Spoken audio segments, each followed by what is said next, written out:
நீங்களை அதிகமா எங்களை அதிகமாக யாரா நேசிக்கின்ற பேசுறீங்க? நல்ல தகப்பனே, இந்த மாலை வேலைக்காக உமக்கு நன்றி செலுத்துகிறோம். ஆண்டவரே, ஒரு குடும்பமாய் எங்களை கூடி வர செய்திருக்கிறீரே, அதற்காக உமக்கு நன்றி. பிதாவே, உலக தோற்றத்துக்கு முன் நீர் எங்களை தெரிந்து கொண்டு ஆண்டவரே கிறிஸ்துவின் சரீரமாகிய சபையில் ஆண்டவரே எங்களை இணைத்துக் கொண்டீரே, அதற்காக உமக்கு நன்றி. எங்கள் கண்கள் காணாத ஆண்டவரே, எங்கள் அறிவுக்கு எட்டாத காரியங்களை ஆண்டவர் ஒவ்வொரு வாரமும் ஆண்டவரே நீர் எங்களுக்கு வெளிப்படுத்தி வருகிறீர், அதற்காக உமக்கு நன்றி. பிதாவே, இன்னும் அநேகர் இந்த வெளிச்சத்துக்குள் வர நீர் கிருபை தரும்படியாக ஜெபிக்கிறேன். துதி கன மகிமை யாவும் உமக்கே செலுத்துகிறோம். எங்கள் மீட்பெரும் ரட்சகரும் எங்கள் ஆண்டவரும் ஆகிய இயேசு கிறிஸ்துவின் நாமத்தில் எடுக்கிறேன். ஜீவனுள்ள நல்ல பிதாவே, ஆமென். ஆமென். ஓகே, நம்ம இதுக்கு முன்னாடி வரைக்கும் கிரியேஷன் ஸ்டோரி ஃபுல்லா பார்த்து முடிச்சாச்சு. அதுல ஆவி, ஆத்மா, சரீரம், அதுல ஆவி, ஆத்மா, சரீரம் மிருகங்களுக்கும் இருக்கு, மனிதர்களுக்கும் இருக்கு. அப்புறம் என்ன டிஃபரன்ஸ், அப்புறம் மனிதனுடைய தேவனுடைய சாயல்ல மனிதன் சிருஷ்டிக்கப்பட்ட அவருடைய ரூபத்தின்படி சிருஷ்டிக்கப்பட்டிருக்கானா என்ன அப்படின்றதெல்லாம் வந்து நம்ம டோட்டலா ஒரு கிரியேஷனை பத்தி நம்ம பார்த்துட்டோம். ஸோ இதோட சேர்ந்து வெறும் இந்த ஆவி, ஆத்மா, சரீரம் இது பார்த்தது மட்டும் இல்லாம நம்ம இன்னும் சில டாபிக்ஸ் பார்க்கலாம் அப்படின்னு சொல்லிட்டு இந்த ஒரு செட் ஆஃப் டீச்சிங்ல பார்க்கலாம்னு இருந்தது. இது எல்லாமே வந்து ஒரு நமக்கு ஒரு ஜென்ரலான ஒரு புரிதல். Good evening sister, good evening, praise the Lord. So இப்போ நம்ம இந்த இது பார்த்துக்கிட்டு இருக்கிறதுல வந்து ஃபர்ஸ்ட் நம்ம சிருஷ்டிப்பை பத்தி பார்க்கும்போது இந்த விஷயங்கள்லாம் பார்த்துட்டோம். இதில் நம்ம இன்னும் என்னெல்லாம் படிக்கலாம்னு இருக்கோம்னா மரணத்தை குறித்து ஒரு புரிதல். ஏன்னா நமக்கு வந்து பல விதமான அண்டர்ஸ்டாண்டிங் இருக்கு. ஸோ பிப்ளிக்கல் பெர்ஸ்பெக்டிவ்ல ஒரு ப்ராப்பரா எப்படி நம்ம மரணத்தை புரிஞ்சுக்கொள். எஸ் சிஸ்டர், கேக்குதா? Hello, good evening brother. Good evening sister, good evening. சொல்லுங்க. ஓகே ஓகே, கேக்கல. அதான் நான் வந்து என்ன ப்ராப்ளமோ நினைச்சிட்டு இருந்தேன் என் போன்ல. ஓகே ஓகே ஓகே, சரி. இப்ப கேக்குது இல்லையா? இப்ப கேக்குது பிரதர். ஓகே, யா, ஃபைன். ஸோ நம்ம அடுத்து வந்து மரணத்தை பத்தி படிக்க போறோம். இப்ப வர ஒரு 3 வாரங்களுக்கு கொஞ்சம். அதுக்கு அடுத்தது நரகம் அப்படின்ற டாபிக். ஏன்னா இதுலயுமே வந்து நம்ம இது வந்து பைபிள்ல தான் இப்படிதான் இருக்குன்னு நினைச்சுக்கிட்டு இருக்க நிறைய விஷயங்கள் வந்து வசனத்துல பார்த்தா அப்படி கிடையாது. நிறைய தாட்ஸ் இது நம்ம பார்க்கறது ஒரு சில டாபிக்ஸ் அந்த மாதிரி எடுத்து பார்த்துக்கிட்டு இருக்கோம். மோஸ்ட் ஆஃப் த டாபிக்ஸ்ல வந்து இந்த மாதிரியான ஒரு சில விஷயங்கள் இருக்கு. ஸோ அதுல நம்ம இப்போ அடுத்தது வந்து இதுக்கு அடுத்தது நரகம் அந்த டாபிக் பத்தி படிப்போம். அதுக்கு அடுத்தது மீட்பு, அதை பத்தி கொஞ்சம் டீட்டெயில்டா படிப்போம். அண்ட் தென் உயிர்த்தெழுதல், ரிசரக்ஷனை பத்தி அதுல உள்ள ஸ்டேஜஸ் எப்ப என்ன ஏதுன்றது அதெல்லாம். ஸோ இந்த டாபிக்ஸ் எல்லாம் முடிச்சுட்டு நம்ம பழைய அந்த ரைட் டிவிஷன் ஸ்டடிஸ் போலான் இருக்கோம். ஸோ இப்போ கிரியேஷன் முடிச்சதுக்கு அப்புறம் இப்போ வந்து மரணத்தை பற்றி அந்த ஒரு புரிதல், எப்படி நம்ம புரிஞ்சுக்கிறது மரணத்தை உண்மையிலே அதனா என்ன அப்படின்றத புரிஞ்சுக்கிறதுக்கு அதனுடைய சத்தியம் என்ன அதை பத்தி அப்படின்னு சொல்லி புரிஞ்சுக்கலாம் அப்படின்னு சொல்லிட்டு. ஏன்னா இந்த மரணத்தை பத்தி நிறைய விஷயங்கள் நிறைய இடத்துல, ஏன்னா உலகத்துல எல்லாருக்கும் நடக்கக்கூடியது என்னன்னா மரணம். இது வெறும் கிறிஸ்டியன்ஸ்க்கு மட்டும், முஸ்லீம்ஸ்க்கு மட்டும், இல்ல வேற ஏதோ மதத்துல இருக்கவங்களுக்கு, இல்ல ஏத்தியஸ்ட் கிடையாது, அந்த மாதிரி யாருக்குமே கிடையாது. இது வந்து எல்லாருக்கும் இருக்கு. அப்ப இது வந்து கிறிஸ்தவத்திற்கு அப்பாற்பட்டு மனு குலத்திற்கு இது என்ன சொல்லுது அப்படின்றத வந்து நம்ம புரிஞ்சுக்கிறது அவசியமா இருக்கு. அப்ப அந்த ஒரு பெர்ஸ்பெக்டிவ்ல நம்ம இதை பார்க்க போறோம் ஃபர்ஸ்ட். ஸோ மரணம்னா என்ன, அதுல என்ன நடக்குது, மரணத்தின் போது என்ன நடக்குது அப்படின்னு சொல்லிட்டு நம்ம பார்க்கலாம். ஸோ மரணம்னா என்ன அப்படின்னும் போது ஃபர்ஸ்ட் விஷயம் நம்ம பார்க்க போறது வந்து பொதுவா மரணத்தை பற்றி எல்லாரும் என்ன சொல்றாங்க, அவங்களுடைய புரிதல். அது கிறிஸ்தவங்களா இருக்கலாம், பொதுஜன மக்களா இருக்கலாம், வேற யாராவது மதத்துல இருக்கவங்களா இருக்கலாம். பொதுவா மரணம் அப்படின்னா என்ன மைண்ட்ல வருது அப்படின்னு சொல்லிட்டு நம்ம இது வந்து ஓப்பன் டாக் எல்லாருமே வந்து நம்ம ஷேர் பண்ணலாம். ஏன்னா இது வந்து பொதுவா சொல்ற கருத்துக்கு நானே பொதுவா சொல்ல முடியாது. அதனால நீங்களா தான் ஏதோ சொல்லணும். மரணத்தை குறித்து மக்களுடைய கருத்து, உங்களுடைய கருத்து, இல்ல பொதுவா ஜென்ரல் ஆன ஒப்பீனியன் மரணம்னா என்ன அப்படின்றது, இது எல்லாருமே ஒரு பாயிண்ட் ஷேர் பண்ணலாம். மரணத்தை பத்தி எல்லாரும் சொல்றது என்ன, அவங்களுடைய ஒப்பீனியன் என்ன, கருத்து, மரணம்னா என்ன அவங்களுடைய புரிதல்ல.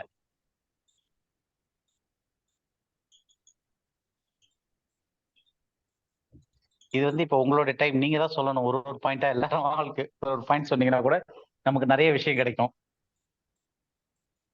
நிறைய பேர்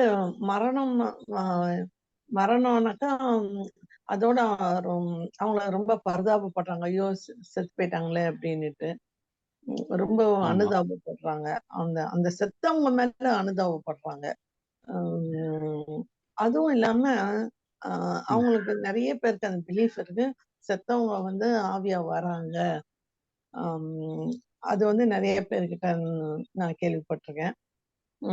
வருவாங்க, தேடிட்டு வருவாங்க, அவங்க இருந்த இடத்துக்கு தேடிட்டு வருவாங்க. அதனால அவங்க துணிமணியெல்லாம் நம்ம வச்சுட்டு இருக்கோம், அவங்களுக்கு பிடிச்ச மாதிரிலாம் செஞ்சு படைக்கணும் அவங்களுக்கு. ஓகே, அதுவும் மரித்தவர்கள் இல்லாம அப்ப திரும்ப ரீவிசிட் பண்ண வாய்ப்பு இருக்கு அப்படின்றது புரிஞ்சுக்கலாம் ஆமா, அதுல. அந்த ஒரு அந்த கிறிஸ்டின்ஸ்க்கும் கூட அது அந்த எண்ணம் நிறைய பேர் இருக்கு, வருவாங்க அப்படின்னுட்டு.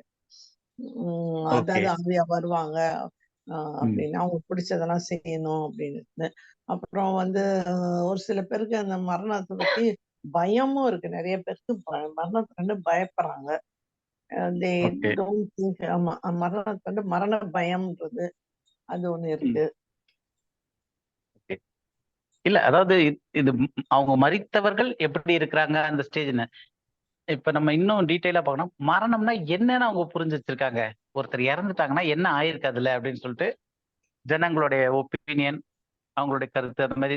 இது வெறும் ஒருத்தர் மட்டும் கேள்வி இல்லை, எல்லாருமே யாருக்குமே ஷேர் பண்ணலாம். ஒரு ஒரு செத்து ஜென்ரலான ஐடியா போயிட்டாங்க, நமக்கு அவ்வளவுதான், கிடைக்கும். அவங்களுக்கு எல்லாமே முடிஞ்சு போயிடுச்சு, அவ்வளவுதான், செத்து போயிட்டாங்க, அவ்வளவுதான். they are not able to enjoy the goodness of this world அப்படின்னு அவங்க நிறைய பேரோட இது. அவங்க ஓகே. பிள்ளைங்களை பார்க்கல, பிள்ளையோட கல்யாணத்தை பார்க்கல, இவ்வளவு அற்ப வயசுல போயிட்டாங்க. ஆண்டவர் கூப்பிட்ட அழைப்புல போயிருக்காங்கன்னு அதை இது பண்ணிடல, அல்ப வயசுல போயிட்டாங்க. அவங்களுக்கு ரொம்ப வெறும் அனுதாபப்படுறாங்க. அது ஒண்ணு இருக்கு. ஓகே. இன்னொரு கருத்து, வேற அவங்க ஆ அவங்க ஆத்மா இன்னும் சுத்திட்டு இருக்கு, இன்னும் ஒரு 3 நாளைக்கு இங்க இருக்கும், எல்லாரையும் விசிட் பண்ணோம்னு கிறிஸ்டியன் இதுல சொன்னது, ஒரு பாஸ்டர் சொன்னது எனக்கு இன்னும் ஞாபகம் இருக்கு. அவங்க ஆத்மா வந்து ஓகே. உடனே போயிடாது, அவங்க ஆத்மா வந்து ஒரு 3 நாளைக்கு அவங்க ஃப்ரெண்ட்ஸ், ஃபேமிலி, க்ளோஸ் ஃபேமிலியை வந்து விசிட் பண்ணிட்டு அது 3வது நாள் தான் அது மேல போகும் ஆண்டவர்கிட்டன்னு ஒரு பிலீஃப் இருக்கு. அப்படி ஓகே, சோல் வந்து கொஞ்சம் வெயிட் பண்ணி அதுக்கப்புறம் தான் கடவுள்கிட்ட போகுது சோல் அப்படின்னு சொல்லிட்டு ஒரு தாட் இருக்கு. வேற ஆமா. ஏதாவது? ஏன்னா நிறைய ஒப்பீனியன்ஸ் வந்துட்டே இருந்தாதான் நமக்கு வந்து ஒரு அவங்களோட ஜென்ரலா ஒருத்தருக்கு ஒரு அவங்களோட கான்செப்ட் தெரிஞ்சிருக்கலாம், இன்னொருத்தருக்கு ஒரு கான்செப்ட் தெரிஞ்சிருக்கலாம். ஸோ ஜென்ரலா நமக்கு வந்து பொதுவா மொத்தமா ஒரு டுகெதரா எல்லாருடைய பெர்ஸ்பெக்டிவ் சேர்ந்து மரணம்னா என்னன்னு உலகம் ஃபீல் பண்ணுது, நிறைய பேரோட தாட்ஸ் என்னன்றது நமக்கு தெரியும். அதுக்காக தான் கேட்கிறேன் நான். சொல்லுங்க. திடீர்னு நல்லவங்களும் கெட்டவங்களும் அவங்க வந்து கடவுள் மாதிரி மாறிடுவாங்க ஆஃப்டர் தேர் டெத். எப்படி சொல்றேன்னா, ஓகே. அவங்களுடைய கல்லறையில போய் ப்ரேயர் பண்றதோ, இல்ல ஓகே. இயர்லி ஒன்ஸ் உயிரோடு இருக்கும்போது எப்படி அவங்களுக்கு இருந்தாலும் மரித்த உடனே அவங்க ஒரு செயின்ட் லெவலுக்கு மாறிடுறாங்க செயின்ட் அப்படின்னு லெவல்ல. சொல்லிட்டு. ஆமா, ஏன்னா அவங்களுக்கு அவ்வளவு கன்ஃபார்மா தெரியும், கண்டிப்பா அவங்க வந்து ஹெவனுக்கு தான் போவாங்க அப்படின்ட்டு. ஓகே. good thought. ஸோ அவங்க எப்படியா இருந்தாலும் சரி, அவங்க வந்து இறந்ததுக்கு அப்புறம் தே பிகம் செயின்ட். ஓகே. வேற யாராவது? அப்புறம் நிறைய பேர் பிரதர் இந்த மாதிரி செத்தவங்க வந்து கனவுல வந்தா, கனவுல வந்து அவங்க சொல்றாங்கன்ற பிலீஃப் நிறைய இருக்கு. கனவுல வந்தாங்க, இத கேட்டாங்க, இத சொல்லிட்டு போனாங்க ஓகே. அப்படின்னுட்டு ஆனா அவங்க கனவுல வந்து உண்மையிலேயே உயிரோடு இருக்கவங்க கூட வராங்க. அதாவது வெறும் செத்தவங்களுக்கு மட்டும் இல்ல, கிடையாது, அது உயிரோட வந்து கூட. செத்தவங்களை பத்தி நம்ம பேசுறோம் இல்லையா? அப்ப ஓகே, ஓகே, செத்தவங்க ஓகே. வந்து கனவுல வந்து இது ஸோ சொன்னாங்க, அவங்க அது சொன்னாங்க. ட்ரீம்ஸ்லயும் வந்து விஷன்ஸ் கொடுக்குறாங்க அப்படின்ற மாதிரி ஒரு தாட். அந்த அப்படி ஓகே. ஒரு இது இருக்கு. வேற யாராவது? கிறிஸ்தவத்தை பொறுத்த வரைக்கும் மரணம் ஆ அப்படின்னு அது முடிவு கிடையாது, அது ஒரு ம் ஆரம்பம். அவங்க ரெஸ்ட்ல இருக்கிறாங்க. அது ஓகே. மாதிரி டெத்ன்றது வந்து கிறிஸ்தவ ஒரு எண்ட் கிடையாது, it is the beginning point அடுத்த லைஃப்க்கு அப்படின்றது. அப்படி அப்படி அதனால ரெஸ்ட்ல இருக்காங்க அப்படின்ற ஓகே. ஒரு தாட்டம் ஜனங்க மத்தியில இருக்கு. திரும்பியும் உயிரோட வருவாங்க ம் அப்படின்ற, அதாவது கிறிஸ்டியன் சொசைட்டில இப்படி நம்பிக்கை. கிறிஸ்டின் தாட்ல. ஓகே. ம். அப்புறம் ஆர்ஐபின்னு கூட எப்பவுமே எழுதிட்டு இருக்கோம்ல, யாராவது இப்ப இறந்துட்டாருன்னா ஆர்ஐபி, ஆமா, ரெஸ்ட் ரெஸ்ட் இன் பீஸ். அவங்க பீஸ்ஃபுல்லா தானே இருக்காங்க, இன்னும் ரெஸ்ட் இன் பீஸ்னு. ஆமா பிரதர். ஏன் பிரதர்? ஐயோ, நான் வந்து ரிட்டர்ன் என்ன sorry, return if possible. Oh brother சும்மா கலாய்க்கிறேன். ஓகே. கார்த்திகேயன், உங்களுடைய பெர்ஸ்பெக்டிவ்? சார் பீஸ்ல இருக்காங்கன்னு சொன்னா கூட பரவாயில்ல சார். ஆக்சுவலா என்னன்னா இப்ப வந்து என்ன சொல்றாங்கன்னா, இன்னைக்கு செத்தா நாளைக்கு தான் பாலு. ஆமா. நமக்கு ஆனா வந்து இன்னைக்கு செத்தா இன்னைக்கே பரலோகம். ஓகே. ம். பச்சை கொடையில கட்டியிருந்தாங்க, இந்த பார்டர் சாரி கட்டியிருந்தாங்க, இந்த பிளவுஸ் பார்த்தா இங்க இருக்காங்க. ஆமா ஆமா ஆமா, நானும் அந்த வீடியோலாம் பார்த்தேன். அந்த மறிச்ச மாதிரி உடனே ஒரு நேரா வானத்துல போய் ரிசப்ஷன் போயிட்டாங்க. ஓகே. மோஸ்ட்லி அதுவும் எங்க சர்ச்ல பிலீவ் பண்றது வந்து இன்னைக்கு செத்தா நாளைக்கு பால். ஆனா நமக்கு வந்து இன்னைக்கு செத்தா இன்னைக்கே பரலோகம். இன்னைக்கு நம்ம இங்க ஓகே எவ்வளவு சூழ்நிலை இருந்தாலும் மறித்த உடனே ஆண்டவர் கிட்ட போய் சந்தோஷமா ஓகே. வேற ஏதாவது பாயிண்ட் சொல்லணுமா இல்ல தாட்ஸ் இருக்கிறது? மற்ற மதத்தை பத்தி இப்ப கிறிஸ்டியானிட்டியில நமக்கு பைபிள்ல நிறைய இருக்கு, நிறைய பார்ப்போம். மற்ற ரிலிஜன்ஸ்ல உள்ள தாட்ஸ். இந்த ஜென்மம் எடுக்கிறது இருக்குல்ல பிரதர், 7 ஜென்மம் எடுக்கிறாங்க அப்படின்னுட்டு இறந்தோன்னா. ஓகே, ஜென்மம் எடுக்கிறது வெரி குட். 7 ஜென்மம் எடுக்கிற தாட்ஸ் இருக்கு. ஓகே. ஸோ இப்போ இது எல்லாமே வந்து ஒரு கலெக்டிவா நம்ம பார்த்துருக்க நிறைய விஷயங்கள் இருக்கு. இதுல வந்து காமனைஸான சில காரியங்கள் இருக்கு. அதுல நம்ம வந்து ஒரு சில காரியத்தை நம்ம பார்க்கலாம். ஸோ முதல் வந்து ஒரு தாட், அதாவது இது வந்து வெறும் கிறிஸ்டியன் ஹிந்து அந்த மாதிரி இல்லை, ஜென்ரலா மரணத்தை குறித்து ஜனங்களுக்கு இருக்கிற ஒரு ஐடியாலஜி என்ன அப்படின் போது, மரணம்ன்றது வந்து இவ்வுலகத்தை விட்டு பரலோகத்துக்கோ அல்லது நரகத்துக்கோ செல்றது. ஸோ இந்த பூமியில ஒரு எண்ட் பாயிண்டாகவும், இது முடிச்ச பிறகு மறிச்ச உடனே நல்லவங்களா இருந்தாங்கன்னா அவங்க பரலோகத்துக்கு போயிடுவாங்க, கெட்டவங்களா இருந்தாங்கன்னா அவங்க நரகத்துக்கு போயிடுவாங்க. இது வந்து கிறிஸ்தவத்திலையும் சரி ரொம்ப ப்ரெவலண்டா இருக்கக்கூடிய ஒரு தாட். இது ரொம்ப காமனா இருக்கக்கூடிய ஒரு தாட். அடுத்தது என்னன்னா, அந்த இடம் தான் வந்து அடுத்த பிறவிக்கான வாய்ப்பு கிடைக்கிற இடம். இப்ப நான் வந்து இந்த மனுஷனா பிறந்திருக்கேன், நான் மறிச்சாதான் எனக்கு அடுத்த ஜென்மம் கிடைக்கும் அப்படின்னு பிலீவ் பண்றவங்க இருக்காங்க. ஸோ அப்ப எனக்கு மரணம்ன்றது என்னன்னா அடுத்த ஜென்மத்திற்கான கேட்வே. ஏன்னா இந்த உடம்பு விட்டு போனாதான் நான் அடுத்த உடம்புக்குள்ள போக முடியும். வேற ஏதாவது ஒரு உயிரினமா நான் பிறக்கவோ வைக்கவோ இப்படி மாறுறதற்கு எனக்கான வாய்ப்பு கிடைக்கிற இடம் தான் மரணம் அப்படின்ட்டு பிலீவ் பண்றாங்க. அடுத்தது ஆத்மா வந்து நம்மளுடைய ஆத்மா என்ன சொல்றாங்கன்னா அது வந்து சின்ன ஜோதி. மரணம் அடையும் போது அது வந்து கடவுளோட ஒன்றாயிருதுன்னு சொல்லிட்டு ஒரு முக்தி அடைகிற நிலம். மரணம்ன்றது வந்து ஒரு முக்தி அடையுது. இதுல நிறைய பிலீஃப் எப்படி இருக்குன்னா, நம்ம பல ஜென்மங்கள் எடுத்து அந்த கடைசி ஜென்மம் வரும்போது நம்ம முக்தி அடையிறதுக்கான வாய்ப்பு இருக்கு. அதெல்லாமே வந்து இந்த மரணத்தோட சேர்ந்து நடக்கக்கூடிய விஷயமா பாக்குறாங்க. அப்ப பரஞ்சோதியோட ஒன்றிணையிறது. ஸோ அங்க போய் நம்ம ஒன்னா சேர்ந்துருவோம் அப்படின்ற தாட் இருக்கு. அடுத்தது மரித்தவர்கள் வந்து இறந்த பிறகு வானத்துல நட்சத்திரங்களாவோ இல்ல தேவ தூதர்களாவோ மாறிடுறாங்க. இதை கேள்விப்பட்டிருக்கீங்களா? செத்தவங்களாம் வந்து ஏஞ்சல்ஸா மாறிடுவாங்க, செத்தவங்களாம் வந்து ஸ்டார்ஸா மாறி வானத்துல இருப்பாங்க. ஏன்னா இதெல்லாம் வந்து உலகத்தால சொல்லக்கூடிய சில காரியங்கள், டெத்ல என்ன நடக்குது அப்படின்னு சொல்லிட்டு. ஸோ அப்போ ஒருத்தர் மறிச்சாங்கன்னா அவங்க வந்து நட்சத்திரமா மாறலாம், இல்ல தேவ தூதர்களா மாறி இருப்பாங்க. அவங்களுடைய இங்க உள்ள நடக்கையை பொறுத்து அதுக்கேற்ற மாதிரி அவங்க அங்க மாறுவாங்க அப்படின்னு சொல்லிட்டு ஒரு தாட் இருக்கு. அடுத்தது இந்த உடலை விட்டு ஆத்மாவும் ஆவியும் பிரிந்து போறது, separation of soul and spirit from the body அப்படின்னு சொல்லிட்டு. இந்த சரீரத்தை விட்டு ஆவியும் ஆத்மாவும் பிரிஞ்சிச்சுன்னா அது மரணம் அப்படின்ற தாட் சொல்றாங்க. அடுத்தது இன்னும் சிலர் வந்து இது வந்து ரொம்ப 99% ஆஃப் கிறிஸ்டியானிட்டில என்ன சொல்றாங்கன்னா, த இன்னர் மேன், உள்ளான மனுஷன் ஆத்மா, அந்த ஆத்மா வந்து நியாய தீர்ப்புக்காக பரதீசுன்ற இடத்துலயோ அல்லது நரகம்ன்ற இடத்துலயோ ஏதோ இடத்துல காத்திருக்கும்.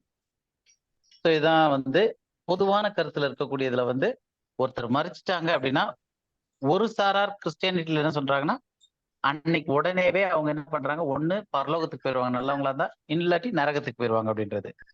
இன்னும் சிலர் என்ன சொல்றாங்க, இல்ல அந்த ஆத்மா வந்து என்ன ஆகிட்டு இருக்கு, நியாய தீர்ப்புக்காக ஒண்ணு நல்லவங்களா இருந்தாங்கன்னா பரதேசு அப்படின்ற இடத்துல வந்து இளைப்பாறிக்கிட்டு இருப்பாங்க, இல்லைன்னா நரகத்துல வியாகுலப்பட்டுக்கிட்டு இருப்பாங்க, காத்திருப்பாங்க அங்க அப்படின்னு சொல்லிட்டு. ஸோ இந்த கான்செப்ட்ஸ் எல்லாம் வந்து பொதுவா மரணத்தை குறித்து ஜனங்களுக்கு கிறிஸ்தவத்திலயும் சரி மற்ற மதங்கள்லயும் சரி பொதுவா இருக்கக்கூடிய எல்லாருடைய கருத்துக்களா இருக்கு. இது போக ஏதாவது கருத்துக்கள் இருந்தா கூட நீங்க சொல்லலாம். ஏன்னா இது வந்து ஜென்ரலான ஒப்பீனியன் தான், ஒவ்வொருத்தருக்கும் ஒவ்வொரு மாதிரி கேள்விப்பட்டிருப்போம், சொல்லியிருப்பாங்க. ஆனா இதுல பார்த்த விஷயத்துல வந்து கிறிஸ்தவத்துல பொதுவா இருக்கு. ஏன்னா கிறிஸ்தவத்துல வந்து பொதுவா வந்து என்ன சொல்லுவாங்கன்னா, மறுபிறவின்றது சொல்ல மாட்டாங்க, ரீபர்த்ன்னு சொல்ல மாட்டாங்க, அது வேற மதங்கள்ல சொல்றது.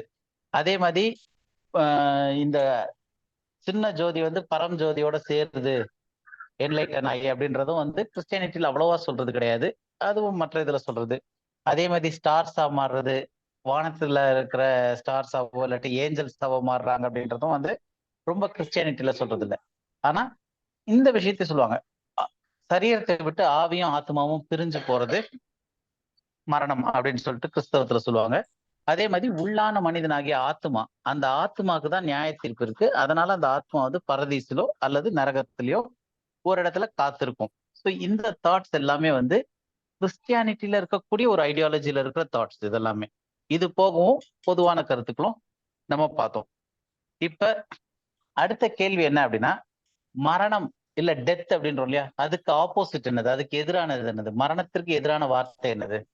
ஜீவன். உயிரோட இருக்கிறது, உயிரோட இருக்கிறது, உயிர் தெழுதல், ஜீவன். உயிரோட இருக்கிறது, உயிரோடு இருக்கிறது இல்லைன்னா ஜீவன், ஜீவனோடு இருக்கிறது, உயிரோடு இருக்கிறது. அந்த உயிர் ஜீவன் இந்த ரெண்டு வார்த்தையுமே நம்ம ஏற்கனவே படிச்சுட்டு வந்திருக்கோம். எபிரேயத்துல ரெண்டுத்துக்குமே ஒரே வார்த்தை தான். மொழிபெயர்க்கும் போது உயிர்னு சில இடத்துல போட்டிருக்காங்க, ஜீவன் ஒரு இடத்துல போயிட்டு இருக்காங்க. ஸோ உயிரா இருந்தாலும் ஜீவனா இருந்தாலும், அதாவது நமக்கு ஆக்டிவா உயிர் இருக்கு, ஜீவன் இருக்கு அப்படின்னா அதுதான் வந்து மரணத்திற்கான ஆப்போசிட் அப்படின்னு பாக்குறோம். அப்போ உயிருக்கு ஆப்போசிட் மரணம். அப்ப ரெண்டுமே ஒண்ணுக்கு ஒண்ணு எதிரானது. ஆப்போசிட்ன்றதே வந்து எதிரானதுதான். அப்போ மரணம் அப்படின்ற சொல்லுக்கு எதிரான சொல், எதிர்ப்பதம் என்ன அப்படின்னு பார்த்தோம்னா ஜீவன். அப்ப ஜீவனுக்கு எதிர்ப்பதம் என்னன்னா மரணம். இப்ப மரணமும் ஜீவனும் ஒரு ஆள்கிட்ட ஒன்னா இருக்க முடியுமா? நான் உயிரோட செத்துக்கிட்டு இருக்கேன் அப்படின்ட்டு, இல்ல செத்து போய் நான் உயிரோட இருக்கேன்ட்டுன்னு முடியாது. ஏன்னா ரெண்டுமே வந்து எதிரெதிரான சொல். அதாவது ஒண்ணு வெளிச்சம் இருக்கும், இல்ல இருள் இருக்கும். இருள்ல கொஞ்சம் வெளிச்சம் வந்தாலும் அது வந்து அந்த கொஞ்சம் வெளிச்சத்தை தான் காட்டுது. அப்போ டெத் அப்படின்றது மரணம்ன்ற வார்த்தைக்கான எதிர்ப்பதம், இல்ல அந்த நிலைக்கான எதிர்நிலை என்ன அப்படின்னு பார்த்தோம்னா ஜீவன். உயிரோடு இருப்பது, ஜீவனோடு இருப்பது ஜீவன். அப்போ மரணமும் ஜீவனும் ஆப்போசிட்டான காரியங்களா இருக்கு. அப்போ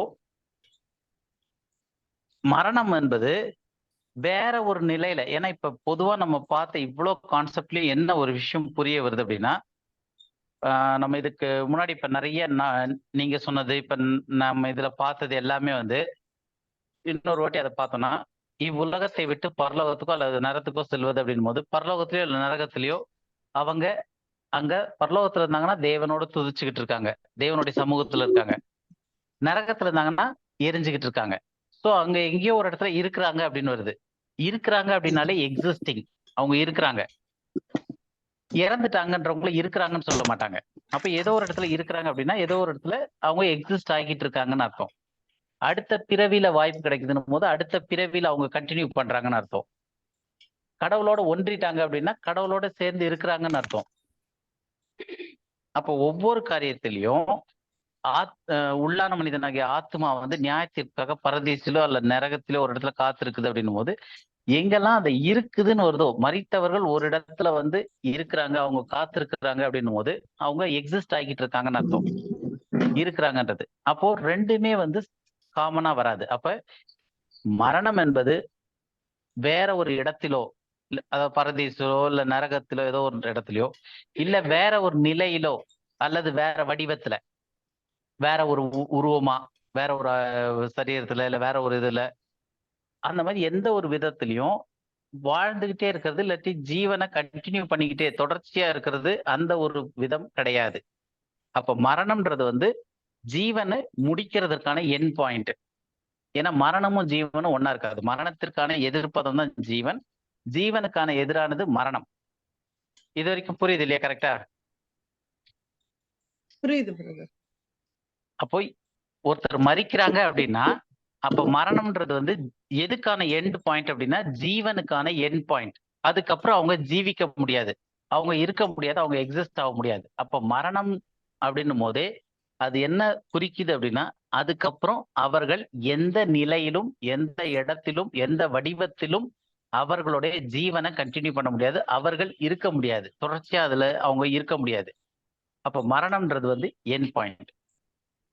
ஸோ இது வரைக்கும் இப்ப நமக்கு கிளியர் ஆயிருக்கும் மரணம்னா என்ன அப்படின்றது. ஏன்னா மரணம்ன்றதுல வந்து அங்க அதுக்கப்புறம் ஜீவன் இல்லைன்றது நமக்கு ஃபர்ஸ்ட் புரியணும். அந்த ஜீவன் அங்க கிடையாது அப்படின்றது. மரணம்ன்றது வந்து எதுக்கான எண்ட் பாயிண்ட்னா ஜீவனுக்கான எண்ட் பாயிண்ட் தான் மரணம். அப்ப மரணத்திற்கு அப்புறம் எங்கேயோ இருக்கிறோம், எங்கேயோ காத்திருக்கிறோம், இல்ல வாழ்ந்துட்டு இருக்கோம், பரலோகத்துல இருக்கோம், நரகத்துல இருக்கோம், பார்த்துக்கிட்டு இருக்கோம். இப்ப நிறைய பேர் வந்து சொல்றாங்க மரித்தவர்கள்லாம் பரலோகத்துல இருந்து பார்த்து, நம்ம இதெல்லாம் டீட்டெயிலா பின்னாடி இன்னும் படிப்போம், ஜஸ்ட் சும்மா ஒரு இதுக்காக சொல்றேன். ஸோ மரணத்துல மரித்தவர்கள் வந்து மேல இருந்து பார்த்துக்கிட்டு இருப்பாங்க, வச்சுட்டு இருப்பாங்க அப்படின்னா அவர்களுடைய நம்பிக்கையே என்னன்னா மரணம்ன்றது முடிவு கிடையாது. மரணம்ன்றது வந்து இன்னொரு நிலையில வாழ்றதற்கான ஒரு வழிதான் மரணம். இந்த சரீரத்துல இருந்து வேற ஒரு இடத்துல நம்ம தொடர்ந்து வாழ்ந்துகிட்டே இருக்க போறோம் அப்படின்றதுதான் அந்த மரணம்னு நினைக்கிறாங்க. ஆனா வேதத்தின் அடிப்படையில மரணம் அப்படின்னா ஜீவனுடைய முடிவு, அதுக்கு மேல அவங்க வாழ முடியாது, அவங்க இருக்கவே மாட்டாங்க அப்படின்றத நம்ம இப்ப பார்க்க போறோம். இப்போ நம்ம உலகத்துல என்னெல்லாம் சொல்றாங்க, அதே மாதிரி கிறிஸ்தவத்தினுடைய புரிதல்ல என்ன சொல்றாங்க அப்படின்றதெல்லாம் பார்த்துட்டோம் மரணத்தை பத்தி. அதுல தெளிவா பார்த்தது வந்து மரணம் அப்படின்றது வந்து ஜீவனுக்கான முடிவு. அது மரணத்துக்கு அப்புறம் நான் ஏதோ ஒரு நிலையில ஜீவிக்கிறேன் அப்படின்னு சொல்ல முடியாது, அதுதான் எண்ட் அப்படின்னு பார்த்தோம். இப்போ வந்து தேவன் மரணத்தை பற்றி பைபிள் என்ன சொல்லியிருக்காரு அப்படின்னு பார்ப்போம். எடுத்து வாசிங்க. ஆதியாகமம் 2:16-17. ஏன்னா இதுதான் முதல் ஆண்டவர் வந்து மரணத்தை பத்தி சொல்லியிருக்கிறது. நமக்கு வந்து வேதத்துல இருந்து அது என்னன்றது நம்ம புரிஞ்சுக்க போறோம். ஆதியாகமம் 2:16-17. தேவனாகிய கர்த்தர் மனுஷனை நோக்கி, நீ தோட்டத்தில் உள்ள சகல விருட்சத்தின் கனியையும் புசிக்கவே புசிக்கலாம், ஆனாலும் நன்மை தீமை அறியத்தக்க விருட்சத்தின் கனியை புசிக்க வேண்டாம், அதை நீ புசிக்கும் நாளில் சாகவே சாவாய் என்று கட்டளை இட்டார். ஓகே, இப்ப இந்த வசனத்துல அவன் எப்ப சாவான்னு சொல்லியிருக்காரு? அந்த புசிக்கும் போது, அதை புசிக்கும் நாளில். அந்த நாளில். அப்போ இதுல வந்து நமக்கு சரியான அந்த மொழிபெயர்ப்புகள்லாம் வராதது ஒரு பெரிய இப்ப நான் சொல்றது வந்து ஸ்டார்டிங் கொஞ்சம் புரியாம கொஞ்சம் கோர்வை மாறி வரலாம். ஏன்னா நம்ம இது டீட்டெயிலா படிக்கும் போது அப்படியே கொஞ்சமா அது பில்டப் ஆகிட்டே வரும் அந்த ஸ்டேஜஸ்ல. ஸோ ஃபர்ஸ்ட் இப்ப நம்ம இதை வரைக்கும் பார்ப்போம். அப்போ நன்மை தீமை அறியத்தக்க விருட்சத்தின் கனியை புசிக்க வேண்டாம்.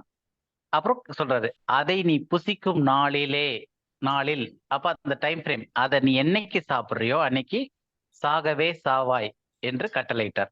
அப்ப மரணம் அப்படின்றது என்ன அப்படின்னா நமக்கு கிடைச்ச டிரான்ஸ்லேஷன்ல நீ அத கனியை புசிக்கும் நாள்ல சாகவே சாவாய்னா என்ன அர்த்தம்? கன்ஃபார்ம் பண்ணிடுறாங்க, கட்டாயமா நீ மேல நீ உயிர் இல்ல. எப்ப செத்து போவாய்? நீ கட்டாயமா சாவன்றது என்னைக்கு சாவன்னு சொல்றாரு? பழத்தை புசிக்கிற நாள், புசிக்கிற நாள்ல. அப்ப ஒரு நாள்ன்றது வந்து 24 மணி நேரம் கணக்கு வருது அப்படின்னா அந்த பழத்தை நீ புசித்த நாள்ல நீ செத்தே போவ அப்படின்றாரு அப்படின்னு நம்ம எடுத்திருக்கோம் அர்த்தம்.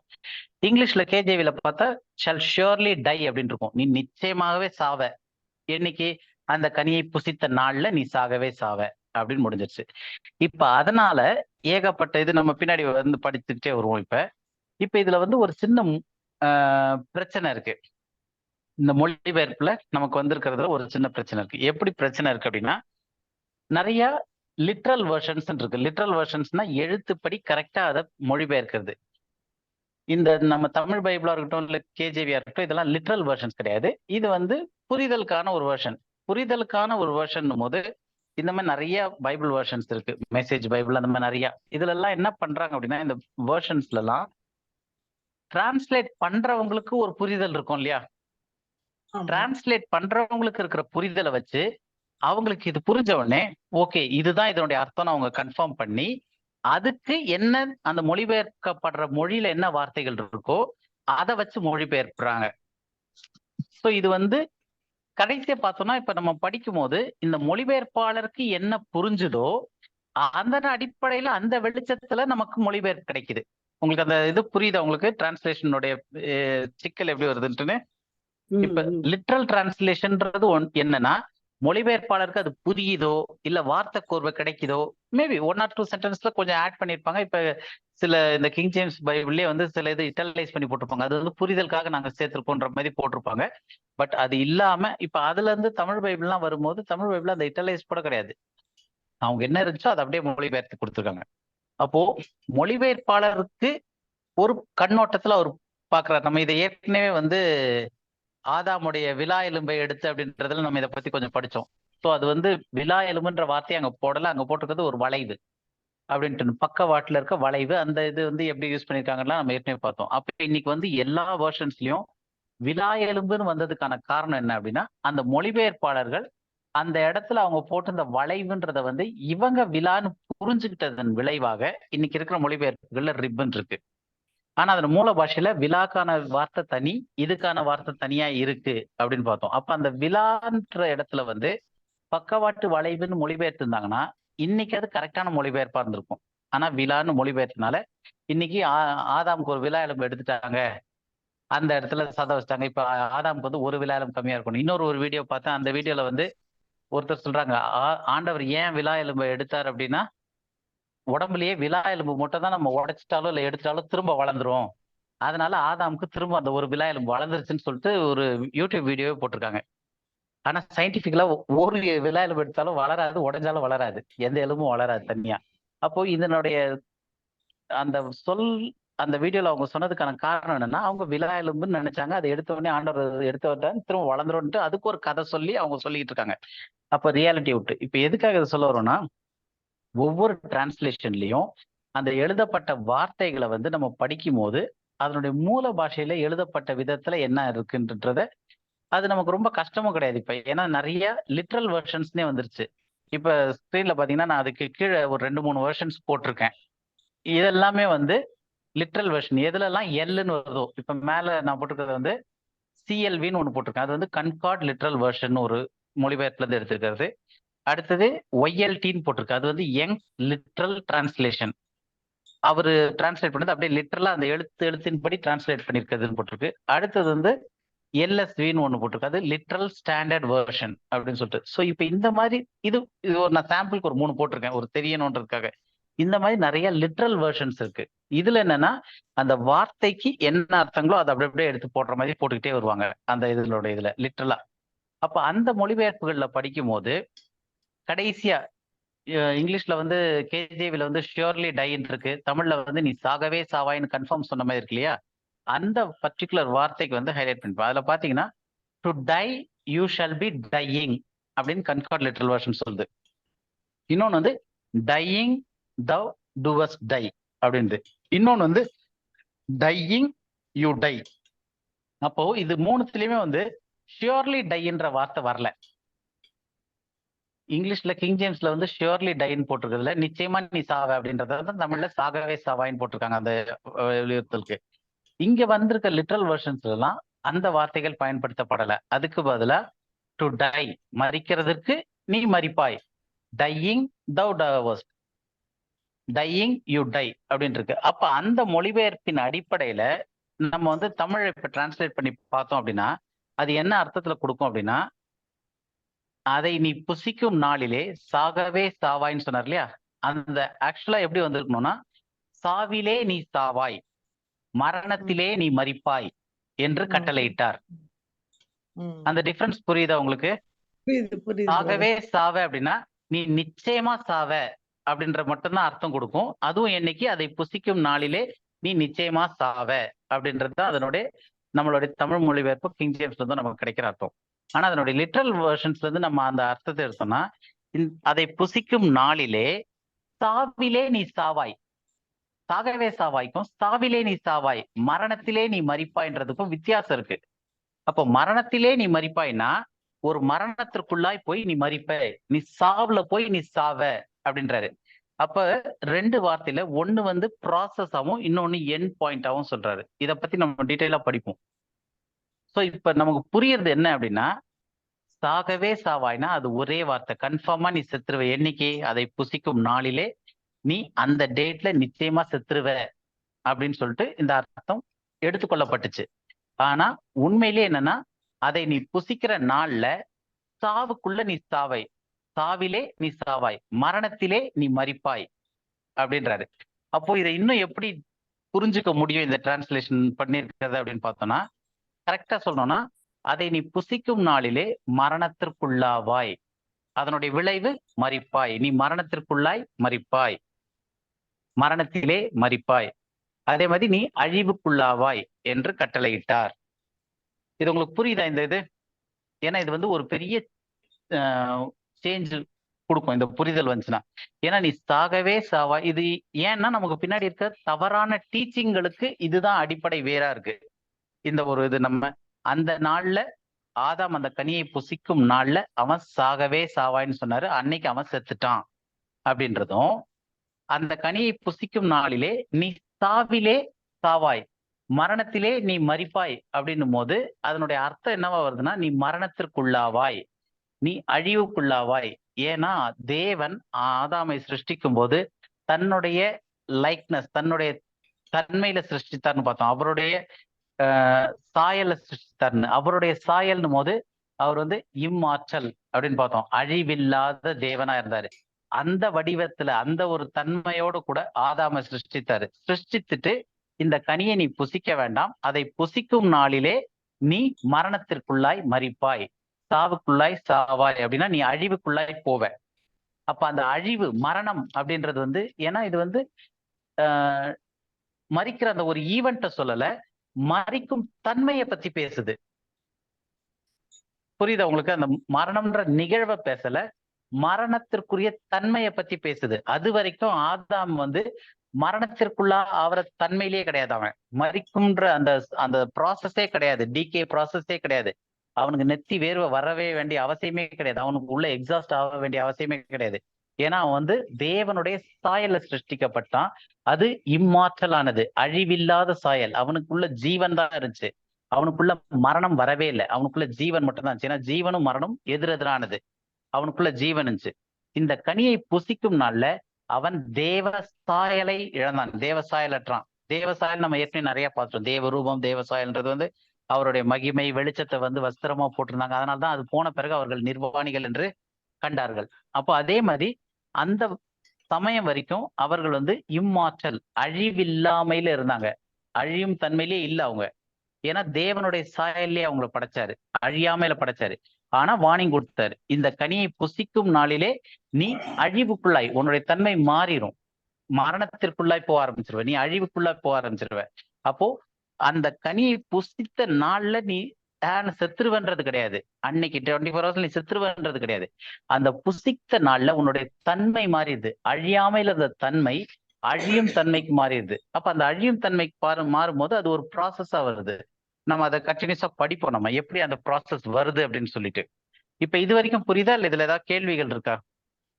ஏன்னா இது கொஞ்சம் முக்கியமான டாபிக் இது. சொல்லுங்க சிஸ்டர்.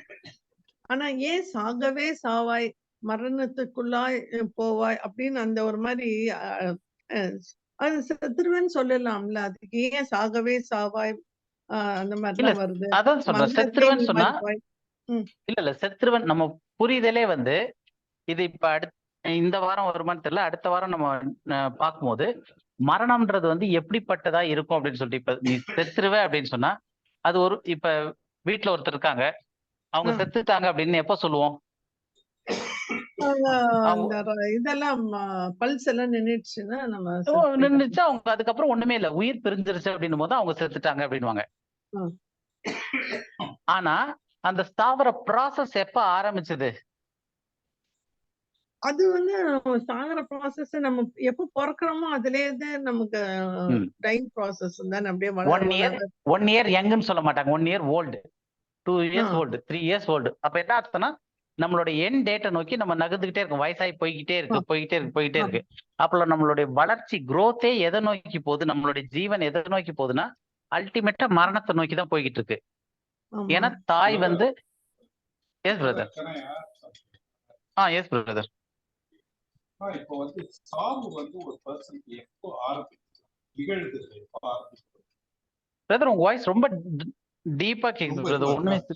ஆமா, ரொம்ப கிட்ட, கொஞ்சம் மைக் கிட்ட வச்சு பேசுங்க ஒருவேளை. இப்போ கேக்குதுங்களா? கிளியரா கேக்குது பிரதர். யா இப்போ கேக்குது. ஒரு பர்சனுக்கு சாவு எப்போ ஆரம்பிக்குது? Human being.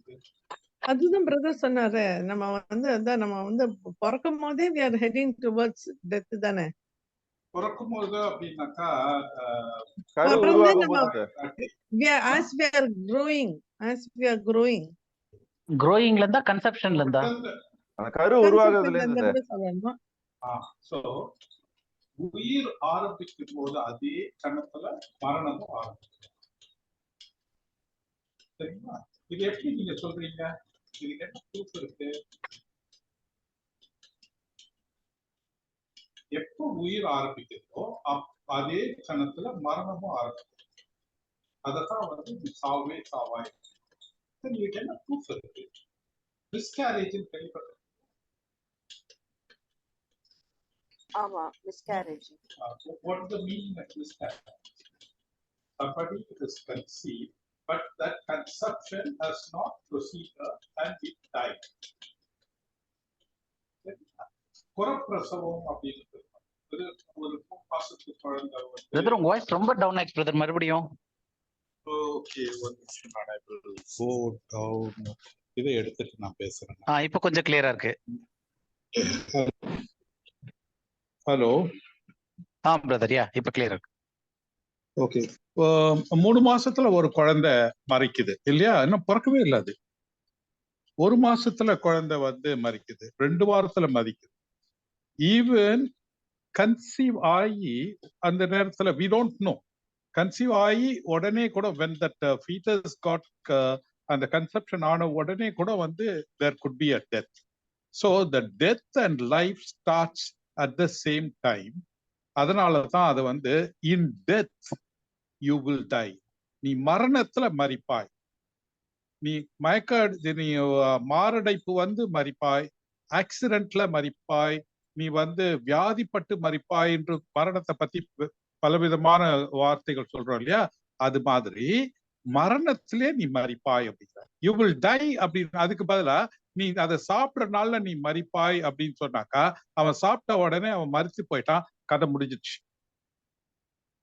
There is no continuation at all.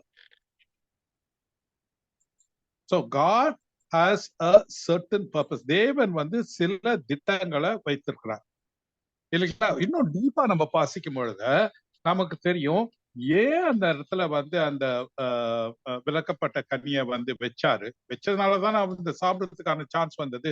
வைக்காமலே இருந்தாக்கா சாப்பிடறதுக்கான சான்ஸே இல்லையே. ஏன் வந்து கர்த்தர் வந்து அந்த பிசாசு அந்த இடத்துல டெம்ப்டேட் பண்ண அலோவ் பண்ணணும்? அவன் டெம்ப்டேட் பண்ண அலோவ் பண்ணதுனால இந்த ஃபால் வந்தது.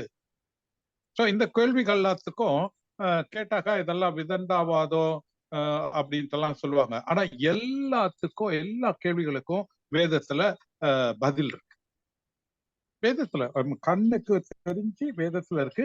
என்ன அப்படின்னாக்கா நமக்கு வந்து அதை வந்து டீப்பா படிக்கும் பொழுது ஏற்ற நேரத்துல கர்த்தர் வந்து அந்த நம் கண்களை திறந்து அதை கொடுக்குறார். இப்ப புரியுதுங்களா? மரணம் வந்து எப்போ ஆரம்பிக்குதுன்னு அது புரிஞ்சுக்கிட்டோம்னாக்கா நீ சாவிலே சாவாய். கண்டினியூ பண்ணுங்க.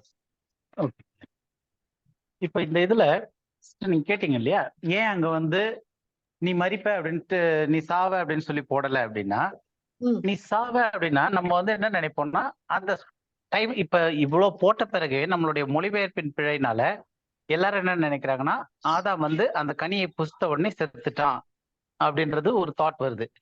சோ ஆனா அவன் புசித்தனால இங்க என்ன போட்டிருக்க, நம்ம 2:17 என்ன படிச்சோம் அப்படின்னா, அந்த கனியை நீ புசிக்கும் நாளிலே சாகவே சாவாயிட்டாரு. அவன் புசிச்சுட்டான்.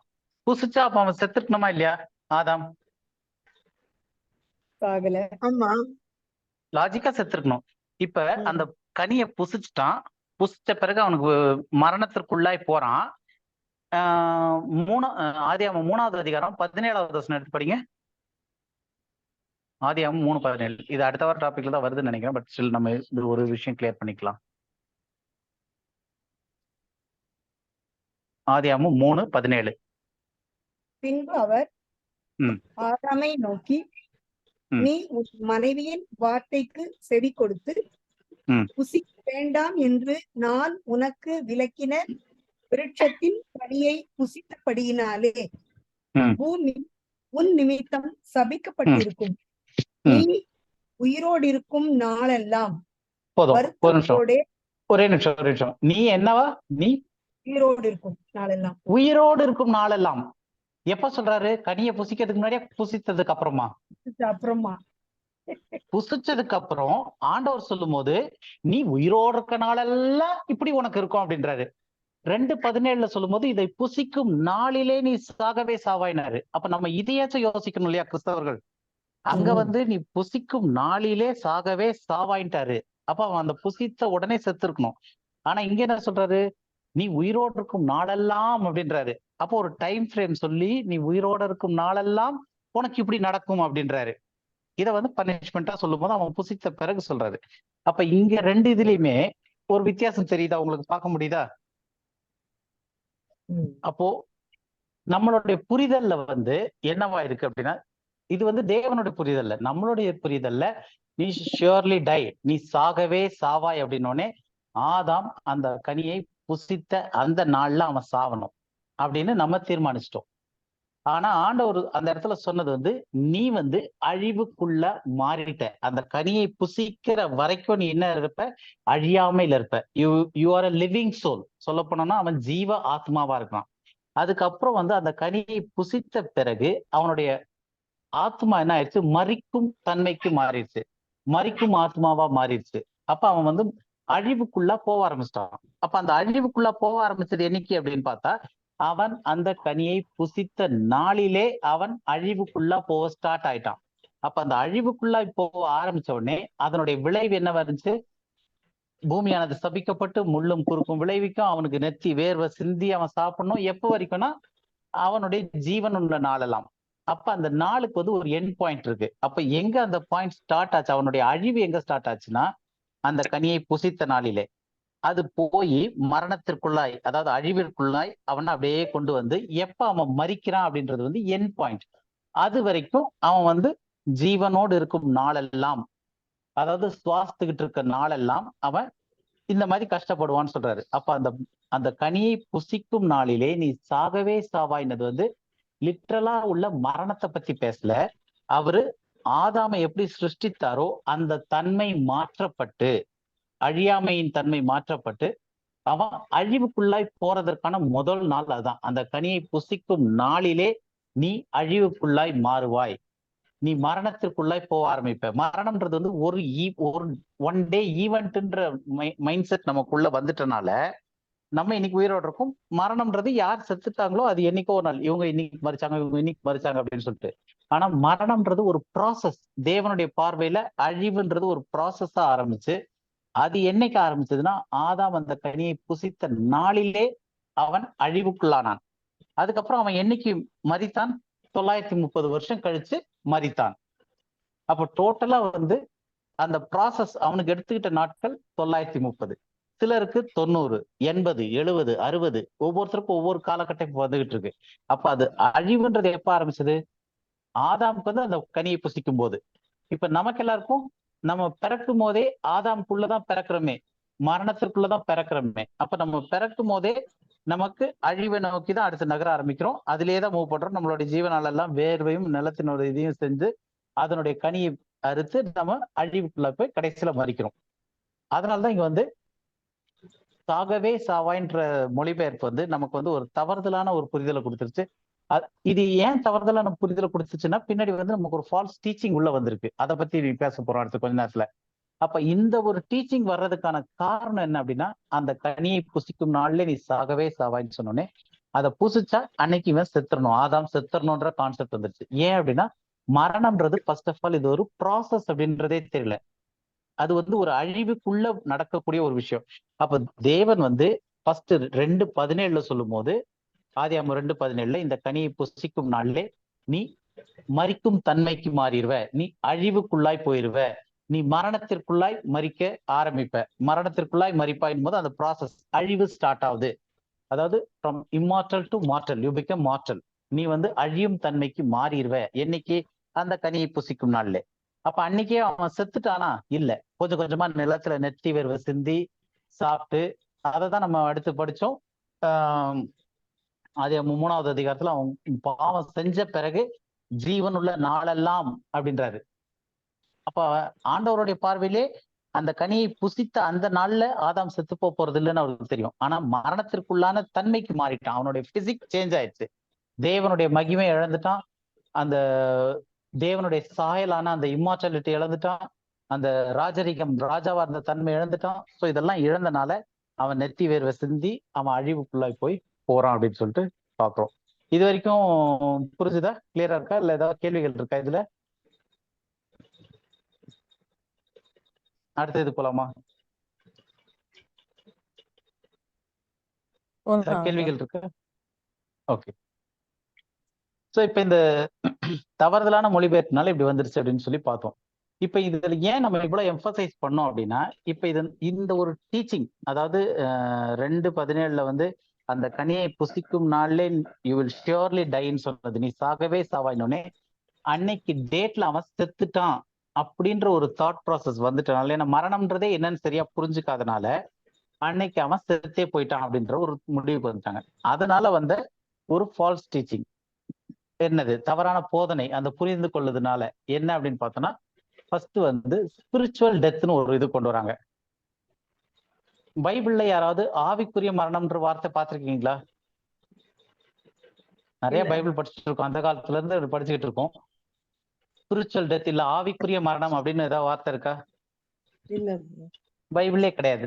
நமக்கு தேடி கண்டுபிடிக்கிறது கஷ்டமா இருந்தாலும் கூட அந்த வேர்ட் சர்ச், இப்பதான் நிறைய சர்ச் இன்ஜின்ஸ்லாம் வந்துச்சு இல்லையா, அதுல போட்டு சர்ச் பண்ணி தேடினா கூட ஸ்பிரிச்சுவல் டெத், ஆவிக்குரிய மரணம் அப்படின்ற வார்த்தை பைபிள்ல கிடையவே கிடையாது.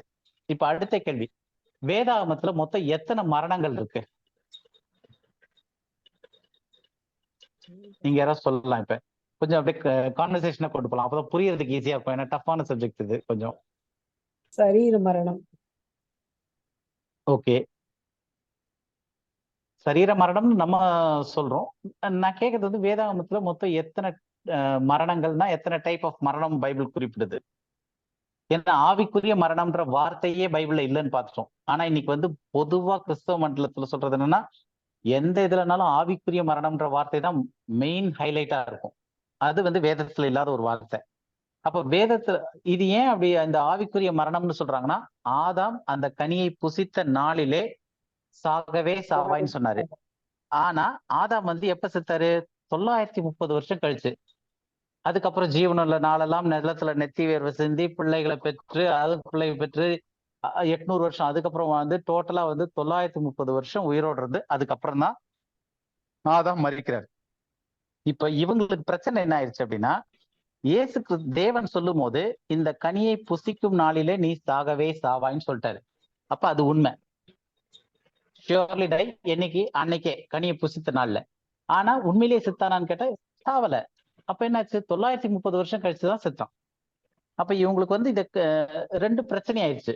அப்ப என்னட்டாங்க, ஃபர்ஸ்ட் வந்து ஆவிக்குரிய மரணம் அப்படின்னு ஒண்ணு வேதத்துல அந்த வார்த்தையும் இல்ல, அந்த ஒரு இதுவும் இல்ல, அதை வந்து புதுசா இன்ட்ரடியூஸ் பண்றாங்க. எப்படின்னா, ஆதாம் வந்து அந்த கனியை புசித்த நாளிலே ஆதாம் ஆவிக்குரிய மரணத்தை அடைந்தான். அந்த நாள்ல அது யாருக்கும் கண்ணுக்கு தெரியாது, அது ஆவிக்குரிய மரணத்தை அடைஞ்சிட்டான். அதுக்கப்புறமா 930 வருஷம் கழிச்சு சரீர மரணம் ஆஸ் யூஷுவல் எப்பயும் போல உயிரோட இருந்து கொஞ்ச நாள் கழிச்சு 930 வருஷத்துல சரீர மரணத்துல இறந்துட்டான் அப்படின்றாங்க. சோ இப்ப இவங்க சொல்றது என்னன்னா, ஃபர்ஸ்ட் ஆதாம் எதுல மரிச்சிருக்கான்? கனியை புசித்த நாள்ல ஆவியில மரிச்சிட்டான்னு சொல்றாங்க. ஆவியில மரிச்சிட்டான்னு சொல்றாங்க. அதுக்கப்புறம் 900 வருஷம் கழிச்சு சரீரத்துல மரிச்சான். இப்ப எத்தனை மரணம் சொல்றாங்க ஒரு மனுஷனுக்கு? 2 மரணம் சொல்லியிருக்காங்க. 2 மரணம் சொல்லியிருக்கு. ஒண்ணு வந்து ஆவிக்குரிய மரணம், அது வந்து ஆதாம் அந்த கனியை புசித்த நாள்லயே நடந்துருச்சு, ஆவிக்குரிய மரணம். இப்ப நம்ம எல்லாரும் ஆவிக்குரிய மரணத்துலதான் இருக்கிறோம் அப்படின்னு சொல்லிட்டு, ரட்சிக்கப்பட்டவங்களுக்கு ஆவிக்குரிய மரணம் இல்லை அப்படின்லாம் அது அடுத்த டாபிக். சோ இப்ப அதுக்கப்புறம் லிட்டரலா என்னைக்கு மரிச்சாங்க? பழைய ஏற்பாட்டு பரிசுகள் எல்லாருமே வந்து பிறக்கும் போதே ஆவியில மரித்தவர்களா தான் இருக்கிறாங்க, ஆவிக்குரிய மரணத்துலதான் இருக்காங்க. எங்க ஆரம்பிச்சது? ஆதாம் அந்த கனியை புசித்த நாளிலே அவன் நீ சாகவே சாவான்னு சொன்னது வந்து ஆண்டவர் லிட்டரலா சொல்ல. ஆனா எப்படி சொன்னார்னா, ஆவிக்குரிய மரணத்தை பத்தி சொன்னாரு. அந்த கனியை புசித்த அந்த நாள்லயே அவன் ஆவிக்குரிய விதத்துல செத்து போயிட்டான், ஆவிக்குரிய மரணம் முடிஞ்சிருச்சு. அதுக்கப்புறம் 2வது என்னாச்சு? 930 வருஷத்துக்கு அப்புறம் சரீர மரணம் வந்துச்சு. இதுதான் இன்னைக்கு 99.9% கிறிஸ்தவம் போதிக்குது, வேதத்துல இருந்து எடுத்து சொல்லும் போது. ஏன்னா இந்த மரணத்தை குறித்ததான புரிதல் இல்லாதனால, அன்னைக்கு ஆண்டவர் சொன்னது நீ தன்மை மாறுது, அந்த கனியை புசிக்கும் நாளிலே அழியாமையில இருக்கிற நீ அழிவுக்குள்ளாய் போவாய். அப்ப அந்த அழிவுக்குள்ளாய் போறது என்னன்னா அது ஒரு ப்ராசஸ். அந்த ப்ராசஸ்க்கு அவர் சொல்றாரு, நீ ஜீவனுள்ள நாளெல்லாம், நீ என்னைக்கு வரைக்கும் உயிரோடு இருப்பியோ அன்னைக்கு வரைக்கும் நீ வருத்தத்தை இது பண்ணி நிலத்தின் நெற்றி வேர்வை சிந்தி நீ இப்படி வெளியின் பயிர்களை சாப்பிட்டு நீ இப்படி எல்லாம் இருப்ப, கஷ்டப்படுவ, இப்படிதான் நீ மதிப்ப அப்படின்னு சொல்லி சொல்றாரு. அப்ப அந்த இன்ஸ்ட்ரக்ஷன் அந்த கனியை புசிக்கும் நாள்ல என்ன நடக்கும்னு கேட்டா, நீ மரணத்துக்குள்ளாய் போவாய், நீ அழிவுக்குள்ளாய் மாறுவ, மரணத்திற்குள்ளாய் மறிப்பாய். அந்த ப்ராசஸ் அன்னைக்கு ஸ்டார்ட் ஆகுது. இந்த இது புரியாதனால அன்னைக்கு டேட்லயே அவன் இறந்துட்டான்னு சொல்லிட்டாரு, சாகவே சாவாயின்ட்டாரு. ஆனா அவன் 930 வருஷம் கழிச்சு தான் செத்துருக்கான். கண்ணுக்கு தெரியும், லிட்டரலா செத்தது 930 வருஷம். அப்ப ஃபர்ஸ்ட் அன்னைக்கு சொன்னது என்ன பண்றது, அது கண்ணுக்கு தெரியாத ஆவிக்குரிய மரணம்னு போட்டாங்க. இப்ப 2 மரணம் ஆக்கிட்டாங்க. ஒண்ணு ஃபர்ஸ்ட் ஆவிக்குரிய மரணம், அதுக்கப்புறம் சரீர மரணம் அப்படின்னு கொண்டு வந்துட்டாங்க. இது வரைக்கும் கிளியரா இருக்கா? இப்ப பைபிள்லயே நமக்கு 2 மரணம் சொல்லுது. எபிரேயர் 9:27 படிங்க. எபிரேயர் 9:27. அன்றியும் ஒரே தரம் மரிப்பதும் பின்பு நியாய தீர்ப்பு அடைவதும் மனுஷருக்கு நியமிக்கப்பட்டிருக்கிறபடியே. ஓகே, இப்ப இதுல சொல்லும் போது அன்றியும் ஒரே தரம் மரிப்பதும் பின்பு நியாய தீர்ப்பு அடைவதும் இருக்கு. இப்ப இந்த ஒரே தரம் மரிப்பதுன்றது சரீர மரணத்தை பேசுதா, ஆவிக்குரிய மரணத்தை பத்தி இந்த வசனத்துல சொல்லியிருக்கா? ஏன்னா இங்க ஒரு தரம் மரிக்கிறதுன்னு போட்டிருக்கு, அதுக்கப்புறம் நியாய தீர்ப்பு. அப்ப இது சரீர மரணத்தை பத்தி பேசுதா இந்த வசனம்? இல்ல இவங்க சொல்ற மாதிரி இந்த ஆதாம் ஆவிக்குரிய மரணம் அடைந்தான்னு சொல்றாங்க இல்லையா ஃபர்ஸ்ட், அந்த மரணத்தை பத்தி பேசுதா? தெளிவா புரியுது, சரீர மரணம். அன்றி ஒரு தரம் மரிப்பதும் பின்பு சரீர மரணத்தை ஆன பிறகு பின்பு நியாய தீர்ப்படைவதும் மனுஷனுக்கு நியமிக்கப்பட்டதே அப்படின்னு சொல்லிட்டு பைபிள் மனிதன் ஒரு தரம் மரிப்பது அப்படின்னு சொல்லிட்டு போட்டிருக்கு. எதை? சரீர மரணத்தை. அப்ப 2வது மரணம் பைபிள்ல இருக்கா அப்படின்னு கேட்டா, வெளிப்படுத்தல் 20வது அதிகாரம் 14வது வசனம் எடுத்து படிங்க. வெளிப்படுத்தல். அப்பொழுது மரணமும் பாதாளமும் அக்னி கடலிலே தள்ளப்பட்டன. இது 2ஆம் மரணம். இது 2ஆம் மரணம் அப்படின்னு சொல்லியிருக்கா, இல்லை இது கடைசி மரணம்னு சொல்லியிருக்கா பைபிள்ல? 2ஆம் மரணம். அப்போ பைபிள்ல கடைசியா நடக்கிற இது நம்ம லேக் ஆஃப் ஃபயர் நரகம் அப்படின்ற ஒரு டாபிக் சொன்னோம் இல்லையா, அதுல படிக்கும் போது இந்த lake of fire, second death, இதை பத்தி டீடைலா படிப்போம். இப்ப நமக்கு டாபிக் செகண்ட் டெத்தை பத்தியோ லேக் ஆஃப் ஃபயர் பத்தியோ கிடையாது. நம்ம என்ன பாக்குறோம் அப்படின்னும் போது மரணத்தை குறித்து பார்க்கும்போது ஒரு தரம் மரிப்பது அப்படின்னு சொன்னது ஒரே தரம் மரிப்பதுன்னு சொன்னது சரீர மரணத்தை குறித்து சொல்லியிருக்குன்னு நம்மளே பார்த்துட்டோம் அந்த வசனத்துல. அங்க எந்த ஆவிக்குரிய மரணத்தை பத்தி பேசல. ஆவிக்குரிய மரணம் அடைந்து பின்பு நியாய தீர்ப்பு, சரீரத்துல மரணம் அடைஞ்ச பிறகுதான் அதுக்கப்புறம் நியாய தீர்ப்புக்கு மனுஷன் எழுந்திருக்கணும். அப்ப இது சரீர மரணத்தை பத்தி பேசு. 2வது பைபிள் 2 மரணத்தை பத்தி பேசுது. நிறைய மரணங்கள் இருந்தா ஒண்ணு இதுவே 3வது மரணம்னு சொல்லிக்கணும். ஏன்னா முதல் மரணம் என்னது? கிறிஸ்தவம் போதிக்கிறபடி முதல் மரணம் இப்ப ஆதாமே கணக்குல எடுத்துக்கும். ஆதாமுக்கு முதல் மரணம் என்னது? ஆவிக்குரிய மரணம். 930 வருஷம் கழிச்சு அவனுக்கு 2வதா வந்த மரணம் என்னது? சரீர மரணம். அன்றியும் 2ஆம் தரம் மரிப்பது பின்பு நியாய தீர்ப்படைவதும் நாங்க எழுதியிருந்திருக்கணும். ஏன்னா அது முதலே ஆவில மரிச்சிருந்திருக்கான், 2வது சரீரத்துல மரிக்கிறான். ஆனா இங்க ஒரே தரம்னு போட்டிருக்கு. சரி, அது கூட வச்சிடலாம். இப்ப 2 மரணம் ஏற்கனவே முடிஞ்சிருச்சுன்னா அக்கினி கடல்ல போடுறத 3வது மரணம்னு பைபிள் சொல்லணும். இதுவே 3ஆம் மரணம் அப்படின்னு சொல்லிட்டு. ஆனா பைபிள் தெளிவா என்ன சொல்லுது? இது 2ஆம் மரணம். அப்போ பைபிள் படி 2 மரணம், இதுதான் லாஸ்ட். இதுக்கு அடுத்தது அது அடுத்த டாபிக் எப்படி ரிடம்ஷன் பண்றாரு அப்படின்னு சொல்லிட்டு அது நம்ம தனியா படிப்போம். அப்ப டோட்டலா வேதாகமத்தின் அடிப்படையில 2 மரணம் தான் இருக்கு.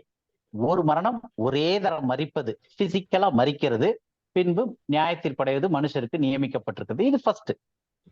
அதுக்கு அடுத்தது டெஃபினட்டா நடுவுல செகண்டோ தேர்டோ ஃபோர்த்தோ எதுவும் இல்லை. ஏன்னா இதை 3ஆம் மரணம்னு குறிப்பிடல, இல்ல கடைசி மரணம்னு குறிப்பிடல. வேதம் தெளிவா 2ஆம் மரணம்னு குறிப்பிடுது.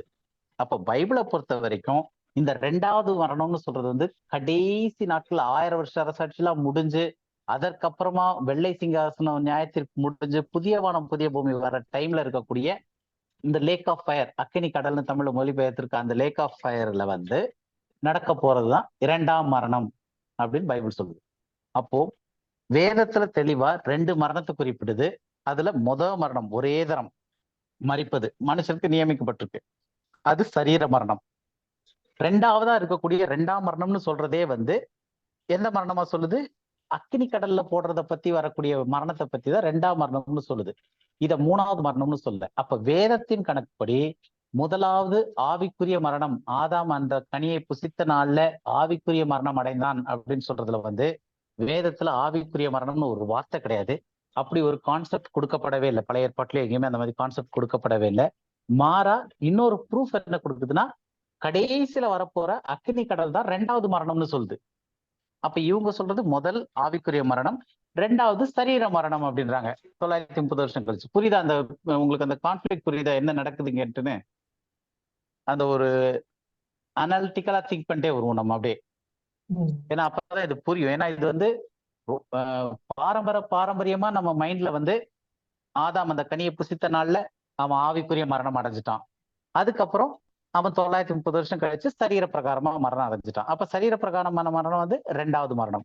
முதல் நடந்தது ஆவிக்குரிய மரணம் அப்படின்னு சொல்லிட்டு நமக்கு நல்லதுக்கு ஒரு பச்சை கண்ணாடி போட்டு விட்டுருக்கு. ஆனா ஆவிக்குரிய மரணம்ன்ற வார்த்தையும் பைபிள்ல கிடையாது. பைபிள்ல தெளிவா 2 மரணத்தை குறிப்பிடுது. முதல் மரணம் சரீர மரணம், அது எல்லாருக்கும் நியமிக்கப்பட்டிருக்கு. ஒரு தரம் மரிப்பதும் பின்பு நியாயத்தீர்ப்படைகிறதும், அது சரீர மரணம். அது எபிரேயர்ல பார்த்தோம். அடுத்தது பைபிள் தெளிவா 2ஆம் மரணம்னே ஒரு மரணத்தை சொல்லுது. அது என்ன அப்படின்னா, அக்கினி கடல்ல போடுறதுக்கு அந்த இன்ஸ்டன்ட்டுக்கு எல்லாத்துக்கும் பேரு 2ஆம் மரணம்னு சொல்லுது. அப்ப மரணத்தை 2ஆ பிரிக்குது, 2 இன்ஸ்டன்டா பிரிக்குது பைபிள் வேதாகமத்தின்படி. முதல் மரணம் சரீரத்திற்கானது, 2ஆவது மரணம் அக்கினி கடல்ல போடுறது 2ஆவது மரணம்னு சொல்லுது. இது வரைக்கும் கிளியரா இருக்கு இல்லையா உங்களுக்கு? இப்ப நம்ம பார்த்ததுல ஆவிக்குரிய மரணம் அப்படின்றதுக்கு வேதாகமத்துல எந்த அடிப்படையும் இல்ல. 2ஆவது ஆவிக்குரிய மரணம் தான் முதல் நடந்துச்சுன்றதுக்கு பைபிள்ல ப்ரூஃபே கிடையாது. மாறா முதல் நடக்கிறது சரீர மரணம், 2ஆவது நடக்கிறது அக்னி கடல்ல போடக்கூடிய மரணமா அது சொல்லப்படுது. அப்ப இந்த 2 கான்செப்ட் வச்சு பார்க்கும்போது நமக்கு ஆதாம் அந்த கனியை புசித்த நாள்ல நீ சாகவே சாவாய்ன்னு சொன்னதை ஆவிக்குரிய மரணமாக்குனதுக்கான பிரச்சனை எங்க வந்துச்சு அப்படின்னா, நம்மளுடைய மொழிபெயர்ப்பின் காரணமாக அந்த நாள்ல யூ வில் ஷியோர்லி டை அப்படின்னு உடனே அவன் செத்து போகணும் அப்படின்னு முடிவு பண்ணிட்டாங்க. நீ சாகவே சாவாயின்னு சொல்லியிருக்காரு, ஆண்டவர் வார்த்தை மாறாது. அப்போ சாகவே சாவாயின்னு அவன் சாவணும், ஆனா அவன் உயிரோடு இருக்கான். அப்ப என்ன பண்றது? ஸ்பிரிச்சுவல் டெத், ஆவிக்குரிய ரீதியில அன்னைக்கே அவன் மறைச்சிட்டான். அதுக்கப்புறம் 930 வருஷம் இருந்தப்ப அவன் ஆவிக்குரிய ரீதியில மரித்தவனாய் பூமியில வாழ்ந்துகிட்டு இருந்தான். இது 2ஆம் மரணம் தான் முதல் தடவை ஆவிக்குரிய மரணம், 2ஆவது சரீர மரணம் அப்படின்னு சொல்லிட்டு மாத்திட்டாங்க. இப்ப இந்த கான்செப்டே வேதாகமத்தின் அடிப்படையில தவறு அப்படின்றத நம்ம பார்ப்போம். ஏன்னா முதல்ல ஆவிக்குரிய விஷயங்கள் கிடையாது. முதல் சரீர பிரகாரமான இயற்கையான காரியங்கள் தான் முதல் வரக்கூடியது. 2ஆவது வரக்கூடியதுதான் ஸ்பிரிச்சுவல் எல்லாமே. இப்ப இங்கேயுமே ஒரு தரம் மரிப்பதும் பின்பு நியாயத்தீர்ப்படைவதும்னு நம்ம பார்த்த வசனம் சரீர பிரகாரமான மரணத்தை குறித்து பேசுது. அதே அக்கினி கடல் 2ஆம் மரணம் அப்படின்னு சொல்றது லிட்ரலா பெரிய அக்கினி கடல்ல நெருப்புல எரிய வச்சு 2ஆவது போட்டு மரணம் அப்படின்ற இது இல்லை. அது நம்ம டீட்டெயிலா அதை பத்தி படிப்போம். அது ஸ்பிரிச்சுவல். இது நம்ம சரீரத்துல இறக்குறது அது ஒரு ஸ்பிரிச்சுவல் அனுபவம் இல்லை, எனக்கு ஒரு ஸ்பிரிச்சுவலான ஒரு காரியம் அப்படின்ட்டு நம்ம சொல்ல முடியாது. ஏன்னா அது லிட்ரலா ஒரு ஆள் மறிச்சிடுறாரு, இறந்துறாரு. அது பிசிக்கலா நடக்கக்கூடிய ஒரு சமயம், ஒரு இயற்கையா நடக்கிறது, இல்லைன்னா ஸ்பிரிச்சுவல் நேச்சுரலா நடக்கிற ஒரு விஷயம். இன்னொன்னு செகண்ட் டெத்ன்னு சொல்றது ஸ்பிரிச்சுவல், ஆவிக்குரிய காரியத்தை பத்தி பேசுறாரு. அப்ப முதல் வர்றது நேச்சுரல், இயற்கையானது, பிசிக்கலானது. 2ஆவது வர்றது ஸ்பிரிச்சுவல் ஆனது. இது வரைக்கும் புரியுது இல்லையா? இந்த கான்செப்ட் நம்ம இப்ப பார்த்துக்கிட்டு வர்ற வரைக்கும் இது ஸ்டெப் பை ஸ்டெப்பா பில்ட் பண்ணிட்டு வரேன் நான் இந்த அந்த சத்தியம் புரியறதுக்காக. அப்போ முதல் வர்றது இது. இப்ப இதுல நம்ம ஒரு வசனம் எடுத்து படிப்போம். 1 கொரிந்தியர் 15வது அதிகாரம் 46வது வசனம். 1 கொரிந்தியர் 15:46.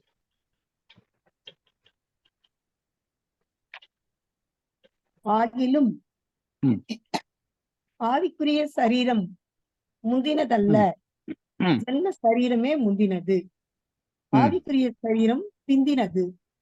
ஓகே, இப்ப இந்த இதுல கான்டெக்ஸ்ட் வைஸ் இவங்க ஆவிக்குரிய சரீரம் முந்தினதல்ல, ஜென்ம சரீரமே முந்தினது, ஆவிக்குரிய சரீரம் பிந்தினது. ஏன்னா இந்த ரிசரக்ஷன் டாபிக்ல வரனால இது போட்டிருக்காங்க.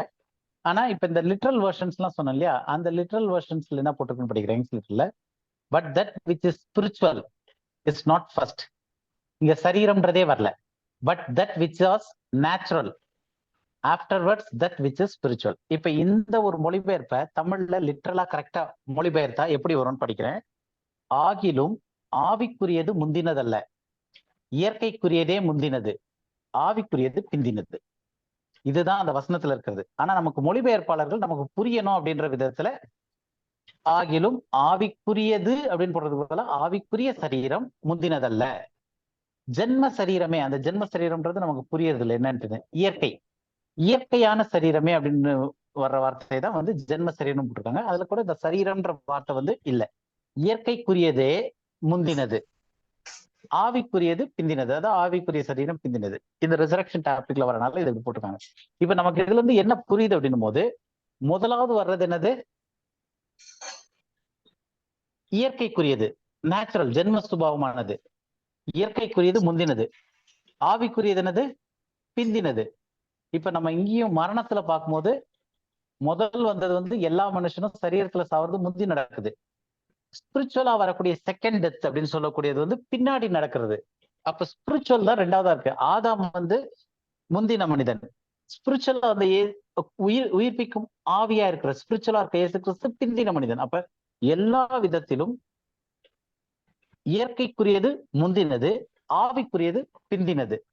இப்ப நமக்கு போதிக்கப்பட்டது என்னன்னா, மரணத்துல மட்டும் ஆவிக்குரிய மரணம்னு ஒண்ணு சொல்லி அது முந்தினது, சரீர மரணம் பிந்தினதுன்னு மாத்திருக்கு. இயற்கை மரணம் பிந்தினதுன்ட்டு. உங்களுக்கு அந்த கான்ஃபிளிக்ட் புரியுதா? பைபிள் அடிப்படையா அப்படியே நம்ம பார்த்துட்டு வரும்போது எப்படி எல்லாம் மாறி மாறி நமக்கு போதிக்கப்பட்டிருக்குன்றத சொல்லிட்டு வரேன். ஏன்னா எந்த அளவுக்கு எனக்கு இதை கம்யூனிகேட் பண்ணி புரிய வைக்க முடியுதுன்னு தெரியல. எனக்கு புரிஞ்ச அளவுக்கு உங்களுக்கு புரிய வைக்க முடியுதான்ட்டு உங்களுடைய ரெஸ்பான்ஸ் தான் எனக்கு தெரியும், புரியுதா இல்லையான்ட்டுன்னா. இது வந்து கொஞ்சம் குழப்பமா இருக்கிற டஃப்பான சப்ஜெக்ட். சிலருக்கு எப்படி புரியுதுன்னு தெரியல எனக்கு. ஏன்னா ஃபர்ஸ்ட் வர்றது வந்து இயற்கையானது, ஆதாம் இயற்கையான மனிதனா இருந்தான். பின்னாடி வர்ற இயேசு கிறிஸ்து ஆவிக்குரியவரா இருக்கிறாருன்றது. முன்னாடி இருந்த சரீரம் ஜென்ம சரீரம், பிந்தி வர்றது வந்து ஆவிக்குரிய சரீரம். முன்ன வந்த சாவு வந்து சரீர பிரகாரமான சாவு, பிந்தி வரக்கூடிய மரணம் ரெண்டாம் மரணம் வந்து ஆவிக்குரியது, அக்னி கடல்னு சொல்றது, இந்த கந்தகம் எரியது, இதெல்லாம் வந்து ஸ்பிரிச்சுவலா. பின்னாடி வரக்கூடியது ஸ்பிரிச்சுவலானது. முன்னாடி இருக்கிறது இயற்கை, லிட்ரலா. இப்ப இயற்கைன்னா வந்து அக்னி கடல் அப்படின் போது பெரிய கடல்ல நெருப்பு தகன்னு எரிஞ்சுக்கிட்டு இருக்கிற கடல் அப்படின்னு. ஏன்னா இப்ப இது எல்லாமே வந்து மொழிபெயர்ப்புல நம்ம அன்னைக்கு கேட்ட ஒரு தடவை சொல்லியிருக்கோம்னு நினைக்கிறேன். இப்ப லேக் ஆஃப் ஃபயர் இருக்கு. லேக்குக்கு தமிழ்ல என்ன அர்த்தம்? தமிழ் வார்த்தை என்னது லேக்குக்கு? ஏரி. ஏரி, ஒரு ஏரியை வச்சுக்கலாம். அப்போ அக்கினி ஏரின்னு சொல்லி மொழிபெயர்த்து இருந்தா கூட பரவாயில்ல. நம்ம மைண்ட்ல வந்து ஒரு சின்ன சைஸ்ல தெரிஞ்சிருக்கும் ஒரு ஏரினா இவ்வளவுதான்ட்டுன்னு. தமிழ்ல மொழிபெயர்க்கும் போது கொஞ்சம் வன்முறையோட மொழிபெயர்த்திருக்காங்க. எப்படி இருக்கு? அக்கினி கடல். அப்ப கடலினுடைய சைஸ் எவ்வளவு இருக்கும், ஒரு ஏரியினுடைய சைஸ் எவ்வளவு இருக்கும்? ஆக்சுவலா இங்கிலீஷ்ல எழுதியிருக்க மொழிபெயர்ப்பே தவறானது. அது நம்ம அடுத்தது லேக் ஆஃப் ஃபயர் பத்தி படிக்கும் போது படிப்போம். அதனுடைய மொழிபெயர்ப்பே தவறானது. ஆனா ஒரு ஜென்ரலா நமக்கு இப்ப கண்ணு முன்னாடி பாக்குற ரெண்டு லாங்குவேஜ், இங்கிலீஷ் இருக்கு, தமிழ் இருக்கு. இந்த ரெண்டு லாங்குவேஜ்லயுமே ஒரு மொழியில மொழிபெயர்க்கும் போது லேக் ஆஃப் ஃபயர் அப்படின்னு இருக்கு. அப்ப ஒரு இங்கிலீஷ்காரங்க இங்கிலீஷ் பைபிள் எடுத்தோ இல்ல நம்ம இங்கிலீஷ் பைபிள் ஃபாலோ பண்ணி அதை படிக்கிறோம் அப்படின்னா, லேக் ஆஃப் ஃபயர் அப்படின்னும் போது நம்ம கண்ணு முன்னாடி ஒரு ஏரி கண்ணுக்கு வரும், லேக் ஆஃப் ஃபயர்னு விஷுவலைஸ் பண்ணும்போது. அதே தமிழ்காரங்க படிக்கும் போது அவ்வளவு ஒரு வன்முறை இருக்கு, அதுல அக்கினி கடல் அப்படின்ட்டு இருக்கு. அப்போ கடல்னும் போது எவ்வளவு கண்ணு கெட்டின தூரம் வரைக்கும் கடல் தெரியும். அவ்வளவு பெரிய நெருப்பு எரியிற இதுல அவ்வளவு பெரிய கொட்ட போற மாதிரி. சோ இப்ப இது எல்லாமே வந்து லிட்ரலா இயற்கையா இருக்கக்கூடிய காரியமா அப்படின்னு பார்த்தா பிந்தி உள்ளது ஆவிக்குரியதுன்னு இருக்கு. அப்ப அதை வந்து நம்ம ஸ்பிரிச்சுவலா பார்க்கணும். அதுல நிறைய டீடைலான ஸ்டடி இருக்கு அந்த லேக் ஆஃப் ஃபயர் பத்தி. அது வந்து நம்ம அந்த டாபிக் படிக்கும் போது அதை படிப்போம். இப்போ என்ன சொல்ல வரோம் அப்படின்னா, ரெண்டாவது இருக்கிறது எல்லாமே ஸ்பிரிச்சுவலா வருது, முதல் இருக்கிறது எல்லாமே பிசிக்கலா இருக்கு, லிட்ரலா இருக்கு பைபிள் படி. அதுக்குதான் இந்த ப்ரூஃப் எல்லாம் எடுத்து பார்த்துக்கிட்டே இருக்கும். எங்கேயுமே முன்னாடி வந்து ஸ்பிரிச்சுவல்னு இல்லவே இல்லை. ஆதாம் வந்து ஆவிக்குரிய ரீதியத்துல முதல் மரித்தான்றதுக்கு பைபிள்ல எந்த ப்ரூஃபும் இல்லை. ஆனா இன்னைக்கு மொத்த கிறிஸ்தவமும் அதை தான் சொல்லுது. அவன் கனியை புசித்த நாள்ல ஆவிக்குரிய ரீதியில மரணம் அடைஞ்சிட்டான். அப்புறம் 930 வருஷம் கழிச்சு சரீரத்துல மரணம் அடைஞ்சாண்டு. ஆனா வேதத்துல வந்து எடுத்த உடனே நடக்கிற முதல் அந்த டெத் பாயிண்டே வந்து 930 வருஷம் கழிச்சு சரீர மரணத்தை தான் சொல்லுது. அப்ப அந்த கனியை புசித்த நாள்ல என்ன ஆனா அப்படின்னா, அழியாமையில இருந்த மனிதன் அந்த கனியை புசித்த அந்த நாளிலே அழிவுக்குள்ளாய் போக ஆரம்பிச்சான். அந்த ப்ராசஸ்ல வரும்போது ஆண்டவர் சொல்றாரு, நீ எப்படி மறிக்க போற, ஆனா அந்த ஜீவன் மறிக்கிற ப்ராசஸ் வரைக்கும் இருக்கிற ஜீவன் உனக்கு எப்படி இருக்கும்னு சொல்லிட்டு சொல்றாரு. அப்ப இது வந்து இந்த ப்ராசஸ். அப்ப அந்த மரணம்ன்ற என் பாயிண்ட் வந்து என்னைக்கு ஆரம்பிச்சதுன்னா, அந்த கனியை புசித்த நாள்ல ஆரம்பிச்சது. ஆதாம்க்கு அது என்னைக்கு முடிஞ்சதுன்னா 930 வருஷம் கழிச்சு அதுக்கு முடிஞ்சது. அப்ப ஃபர்ஸ்ட் மறிச்சது என்ன அப்படின்னா அவனுடைய சரீர மரணம் தான். அங்க ஆவிக்குரிய மரணம்னு ஒரு கான்செப்டோ இல்ல ஒரு இதுவே கிடையாது, நமக்கு வேதத்துல அப்படி கிடையாது. ஃபர்ஸ்ட் டெத் வந்து பிசிக்கல் டெத் தான், சரீர மரணம் தான். ரெண்டாவது ஒரு மரணம் இருக்கு, அது பைபிளையும் போட்டிருக்கு, அது வந்து ஸ்பிரிச்சுவலா வரக்கூடியது. அது வந்து ரெண்டாவது மரணம், அது ஸ்பிரிச்சுவல் டெத்து, அது லேக் ஆஃப் ஃபயர் அந்த சம்பந்தமானதெல்லாம் வருது. அப்ப நமக்கு ப்ரூஃப் வந்து ஆவிக்குரிய மரணம்னு பைபிள்ல வார்த்தை கிடையாது. ரெண்டாவது பைபிள் அதை அங்கீகரிச்சிருந்துச்சுன்னா சரீர பிரகாரமான மரணம் தான் ரெண்டாவது மரணமா வந்திருக்கணும். இந்த லேக் ஆஃப் ஃபயர் மரணத்தை வந்து வேதம் 3வது மரணம் இல்ல கடைசி மரணம் இல்ல வேற ஏதாவது ஒரு மரணம் நம்பர் போட்டு இருந்திருக்கணும். ஆனா ரெண்டாம் மரணம்னு சொல்லும் போது பைபிள்ல 2 மரணம் தான் இருக்கு. ஒண்ணு சரீர பிரகார மரணம், அது ஃபர்ஸ்ட் நடக்குது. ரெண்டாவது வரக்கூடியது ஸ்பிரிச்சுவலான மரணம், அது வந்து 1000 வருஷ சாட்சிக்கு அப்புறம் வெள்ளை சிங்காசன நியாயத்திற்கு அப்புறம் அது நடக்கக்கூடிய ஒரு சம்பவமா இருக்கு. அதனுடைய டீட்டெயில் வேற. இப்ப நம்மளுடைய கான்செப்ட்ல இப்ப புரிஞ்சுக்கிறது வந்து டெஃபினட்டா ஃபர்ஸ்ட் ஆதாமுக்கு நடந்தது வந்து ஆவிக்குரிய மரணம் கிடையாது. அவனுக்கு நடந்தது வந்து சரீர பிரகாரமான மரணம் தான் ஃபர்ஸ்ட் நடந்துச்சு. அந்த சரீர பிரகாரமான மரணம் வந்து ஒரு நாள் நிகழ்வு கிடையாது. அது அவன் கனியை புசித்த நாள்ல இருந்து அந்த ப்ராசஸ் ஆரம்பிக்குது. அந்த ப்ராசஸ்னுடைய எண்ட் பாயிண்ட் வந்து 930 வருஷம் கழிச்சு அவனுக்கு நிறைவேறுது. இன்னைக்கு இருக்கிறவங்களுக்கு வந்து தாயின் கர்ப்பத்துல உருவாகும் போது அந்த கன்செப்ஷன்லயே ஆதாமுக்குள்ள இருந்து வரனால நமக்கு மரணம் நம்ம மீது கடத்தப்பட்டிருக்கு ஆதாம் மூலமாக. அதனால கன்செப்ஷன் கரு உருவாகும் போதே நம்ம மரணத்திற்குள்ளதான் உருவோம். அப்போ உருவாகும் போது ஆதாமுக்கு சொன்ன மாதிரியே நீ ஜீவனுள்ள நாளெல்லாம் அப்படின்னும் போது நமக்கு வந்து சிலருக்கு 60 வருஷம் 70 வருஷம் 80 வருஷம் 10 வருஷம் 5 வருஷம் எவ்வளவு வேணா இருக்கலாம். அந்த ஜீவனுள்ள நாளெல்லாம் நமக்கு வந்து எதை நோக்கி போகுதுன்னா மரணத்தை நோக்கி போகுது. அந்த எண்ட் பாயிண்ட் வந்து ஃபர்ஸ்ட் நடக்கிறது சரீர பிரகாரமான மரணம். அது வந்து எல்லா மனிதனுக்கும் நியமிக்கப்பட்டிருக்கு. ரெண்டாவதா வரக்கூடியது வந்து செகண்ட் டெத்ன்னு சொல்லக்கூடிய 2ஆம் மரணம் ஒரு ஆவிக்குரிய மரணமா இருக்கு. அது பிந்தி நடக்க போற ஒரு விஷயமா இருக்கு. அதனால நமக்கு போதிக்கப்பட்டு வந்த அந்த ஆதாம் கனியை புசித்த அந்த நாளிலே சாகவே சாவாய்ன்னு சொன்ன அந்த மொழிபெயர்ப்பின் காரணமாக, அதை புரிந்து கொண்ட விதத்தின் காரணமாக புதுசா ஒரு கான்செப்ட் ஆவிக்குரிய மரணம், இது வந்து சரீர மரணத்துக்கும் முந்தியே நடந்துச்சு அப்படின்னு சொல்லிட்டு ஒரு புதுசா ஒண்ணு கிறிஸ்தவத்துல நமக்கு கொடுத்துட்டாங்க. இப்ப இது வரைக்கும் கிளியரா இருக்கா? இதுல ஏதாவது கேள்விகள் ஏதாவது இருக்கா?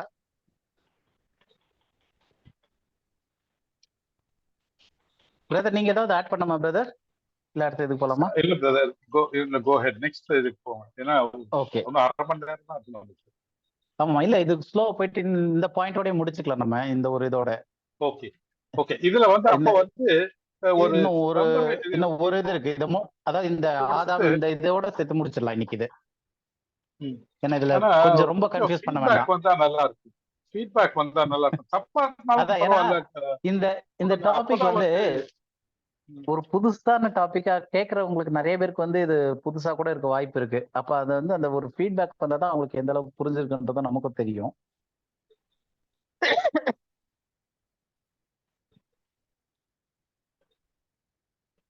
ஓகே, லாஸ்ட் பாயிண்ட் நம்ம முடிச்சிடலாம். ஏன்னா இன்னைக்கு ரொம்ப ஓவரைஸ் பண்ண வேண்டாம். ஏன்னா இது கொஞ்சம் அவங்களுக்கு உள் வாங்குறதுக்கு டைம் கொடுக்கணும். ஸோ இதுதான் நம்ம பார்த்தோம். ஃபால்ஸ் டீச்சிங் இப்ப என்ன தவறான போதனை என்ன வந்துருச்சு அப்படின்னா, ஸ்பிரிச்சுவல் டெத் அப்படின்றதே வந்து ஒரு தவறான போதனை. ஏன்னா பைபிள்ல ஸ்பிரிச்சுவல் டெத்னு ஒண்ணு கிடையாதுன்னு பார்த்துட்டோம். ஆதாம் அந்த கனியை புசித்த நாள்ல அவனுக்கு ஆவிக்குரிய மரணம் அடையலைன்னு பார்த்துட்டோம். அப்படி இவங்க சொல்ற மாதிரி முதலாவது ஆவிக்குரிய மரணத்தை அடைஞ்சிட்டான், பின்பு சரீர பிரகாரமான மரணத்தை அடைந்தான்றதுக்கு வேதத்துல இருந்து ப்ரூஃப் பார்த்தா அது தவறு அப்படின்னு சொல்லிட்டு. ஏன்னா முதலாவது வர்றது சரீர மரணம் தான். 2ஆம் மரணம்னு சொல்லக்கூடிய அடுத்த மரணத்தையே பைபிள் 2, அப்போ மொத்தமே 2 மரணம் தான் சொல்லுது. முதல் மரணம் சரீர பிரகார மரணம், ரெண்டாவது அக்கினி கடலாகிய ஆவிக்குரிய அந்த ஒரு ஸ்பிரிச்சுவல் டெத்தை பத்தி பைபிள் பேசுது அப்படின்னு சொல்லி பார்த்துட்டோம். இப்போ இதுல இந்த வந்த கன்ஃபியூஷன் நம்ம பார்த்தோம் இல்லையா, சாகவே சாவா இந்த இதெல்லாம். இப்ப இதைதான் நம்ம இவ்வளவு நேரம் பேசிட்டு இருந்தோம். இதுல வந்து இன்னொரு ஒரு தாட்டும் சொல்றாங்க. அதையும் ஜஸ்ட் ஒரு இதுக்காக சொல்லிடுறேன். நிறைய பேருக்கு வந்து இந்த புரிதல் இல்லாதனால சிலருக்கு என்ன சொல்ல வந்தாங்கன்னா, அதாவது ஆதாம் வந்து ஆவிக்குரிய மரணம்ன்றது இல்லை அப்படின்றத ஒத்துக்கிட்டு, ஆனா ஏன் அந்த நாள்லயே, அதாவது மரணம் என்பது ஒரு ப்ராசஸ், அவன் வந்து அழியாமையில இருந்து அழிவுக்குள்ளா மாறின நாள் அவன் கனியை புசித்த நாள், அதுல இருந்து அவனுடைய மரணத்தின் ப்ராசஸ் ஸ்டார்ட் ஆச்சு அப்படின்றது தெரியாதனால இவங்க இன்னொரு தரப்பு என்ன சொல்றாங்க அப்படின்னு பார்த்தோம்னா, தேவனுக்கு ஒரு நாள் 1000 வருஷம் போலவும் 1000 நாள் ஒரு வருஷத்தை போலவும், இது வந்து நமக்கு அவசியம் இல்லாது, பட் சும்மா ஒரு தெரிஞ்சுக்கிறதுக்காக சொன்னேன். ஸோ இந்த மாதிரி ஒரு வசனம் இருக்கு இல்லையா, தாட், ஆண்டவருக்கு 1000 நாள் ஒரு வருஷத்தை ஒரு நாளை போலவும் ஒரு நாள் 1000 வருஷத்தை போலவும் இருக்கு அப்படின்றனால சிலர் என்ன சொல்றாங்கன்னா, ஆதாம் வந்து அந்த கனியை புசிக்கும் நாளிலே நீ சாகவே சாவாயின்னு சொன்னது வந்து லிட்டரலா 24 ஹவர்ஸ் கிடையாது, அது வந்து 1000 வருஷம். அதனால ஆதாம் வந்து 930 வருஷம் தான். ஆதாம் மட்டும் இல்ல, எந்த மனுஷனும் 1000 டச் பண்ணவே இல்லை. அப்ப அந்த நாளுக்குள்ளேயே, அதாவது ஒரு நாளுன்றது 1000 வருஷம், அந்த 1000 வருஷத்துக்குள்ளேயே 930, 960, 969 இந்த இதுலயே எல்லாருமே மரித்தார்கள். அதனால 1000 வருஷத்தை யாருமே டச் பண்ணல, ஒரு நாள டச் பண்ணல அப்படின்னு சொல்லிட்டு சொல்ற ஒரு தாட் இருக்கு. ஆனா இது வந்து கரெக்டான அணுகுமுறை கிடையாது. ஏன்னா 1000 வருஷம் ஒரு நாள்ன்ற கான்செப்ட்ல ஆண்டவர் அங்க சொல்ல, இதை புசிக்கும் நாள்லயே நீ சாகவே சாவாய்னா அந்த தன்மையை பத்தி சொல்றாரு, நீ மரணத்திற்குள்ளாய் மரிப்பாய்ன்னு சொல்லிட்டு. பட் ஸ்டில் இது தெரிஞ்சுக்கிறதுக்காக சொல்லியிருக்கு. வேற ஏதாவது கேள்விகள் இருந்தா கேட்கலாம், இல்ல இன்னைக்கு இதோட ஸ்டாப் பண்ணிக்கலாம் பிரதர். ஏன்னா அடுத்தது எடுத்தோம்னா திரும்ப இன்னும் இல்ல ஒரு தாட் மட்டும் போயிடலாம், இல்ல இன்னும் 10 மினிட்ஸ் மட்டும், ஒரே ஒரு தாட் மட்டும் எடுத்தலாம். 10 மினிட்ஸ் இருக்கு, இப்பதான் 7:15 7:10 சம்திங் ஆகுது. ஓகே, அப்ப வேதாகமத்தின் அடிப்படையில எது மரிக்குது? இப்ப மரணத்தை பத்தி பேசிட்டோம். ஆதாம் வந்து ஆவிக்குரிய ரீதியில மரிக்கல அப்படின்னு பார்த்தாச்சு, சரீர பிரகாரமா தான் மரிச்சான் அப்படின்னு சொல்லி இதெல்லாம் பார்த்தாச்சு. 2 மரணம் தான் பைபிள்ல இருக்கிறது. முதல் வந்து சரீர பிரகார மரணம், பிந்தி வர்றது ஆவிக்குரிய மரணமா இருக்கு, அது செகண்ட் டெத்னு பைபிள் சொல்லுது, லேக் ஆஃப் ஃபயரை பத்தி எல்லாம் சொல்லுது அப்படின்னு பார்த்தோம். இப்ப கேள்வி என்னன்னா, ஆதாம் மரிக்கும் போது எது மரிக்குது ஆதாம்ல? ஏன்னா இப்ப ஆதாம் வந்து சொல்ல போனோம்னா 3 பகுதிகளா சேர்ந்ததுதான் மனிதன். பூமியிலிருந்து ஆண்டவர் பண்ணாரு, தூசி எடுத்தாரு, அது வந்து அந்த மனிதன் ஜீவாத்மானான் அப்படின்னு இருக்கு. அப்ப அந்த சரீரம் மனிதன் சொல்லக்கூடிய ஒரு பொருள் இருக்கு. 2வது தேவனின் ஜீவ சுவாசம் நாசியிலே ஊதப்பட்டுச்சுன்னு பார்த்திருக்கோம். அப்ப அது என்னது? ஆவி, தேவன் தந்த ஆவி. அப்ப அந்த மனிதனுக்குள்ள ஒரு சரீரம் இருக்கு, ஒரு ஆவி இருக்கு. இது ரெண்டும் சேர்ந்து மனிதன் ஜீவ ஆத்மா ஆனான், அதாவது ஆத்மா மனிதனா மாறி இருக்கான், ஒரு லிவிங் பீயிங்கா, லிவிங் சோலா மாறி இருக்கான் அப்படின்னு சொல்லி பார்த்திருக்கோம். இப்ப இந்த இதுல வந்து ஒரு மனிதனுக்குள்ள இருக்க காம்பனன்ட்ஸ் பார்த்தா ஆவி, ஆத்மா, சரீரம், இந்த 3 இருக்கு. இப்ப கேள்வி என்னன்னா, இந்த ஆவி, ஆத்மா, சரீரம் இதுல எது வந்து தேவனுடைய ரூபத்திலையும் தேவனுடைய சாயல்லையும் சிருஷ்டிக்கப்பட்டது? ஆத்மா. ஆத்மா. அப்ப தேவனுடைய சாயல்னும் போது நம்ம ஏற்கனவே பார்த்தோம், அழியாமை அந்த மாதிரிலாம் பார்த்தோம். அப்போ அந்த சாயல சிருஷ்டிக்கப்பட்டது வந்து ஆத்மா. ஏன்னா மண்ணுல இருந்து ஒரு கை கால் வச்சு மூக்கு கண்ணை வச்சு ஒரு பொம்மை மாதிரி ஒண்ணு செய்யறாரு, நாசில இருந்து சுவாசத்தை ஊதுறாரு, அவன் ஜீவ ஆத்மா ஆனான். அப்ப அந்த ஆத்மாவுக்கான காரியம் இருக்கு இல்லையா, அதுதான் தேவனுடைய சாயல்ல சிருஷ்டிக்கப்பட்டது.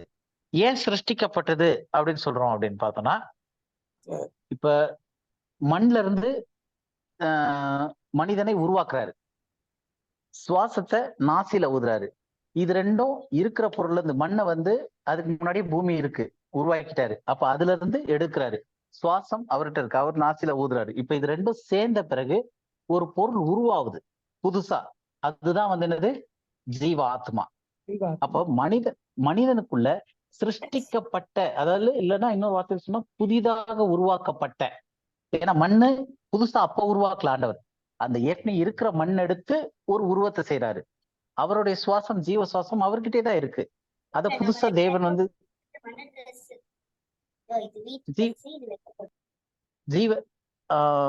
ஜீவ சுவாசத்தை வந்து நாசில ஊதுறாரு. ஜீவ சுவாசத்தை ஊதுன உடனே இது ரெண்டும் சேர்ந்து புதுசா அப்ப அந்த டைம்ல உருவாக்கப்பட்ட இல்ல சிருஷ்டிக்கப்பட்ட புதிதான பொருள் என்னதுன்னா ஜீவ ஆத்மா. மனிதன் வந்து ஜீவ ஆத்மாவா மாறினாலே லிவிங் சோல், அதுதான் புதுசா உருவாக்கப்பட்டுச்சு அப்படின்னு பாக்குறோம். அப்ப அந்த புதுசா உருவாக்கப்பட்டதுதான் தேவனுடைய சாயல்லையும் ரூபத்திலையும் சிருஷ்டிக்கப்பட்டிருக்கு. அப்ப இந்த சிருஷ்டிக்கப்பட்ட ஒரு பொருள் இருக்கு, மீதி ரெண்டும் எங்கிருந்தோ எடுத்தது. இப்ப இதுல நமக்கு கேள்வி என்னன்னா, இந்த 3 விஷயம் ஆவி, ஆத்மா, சரீரம், இதுல எது மரிக்கும் தன்மையில இருக்கிறது?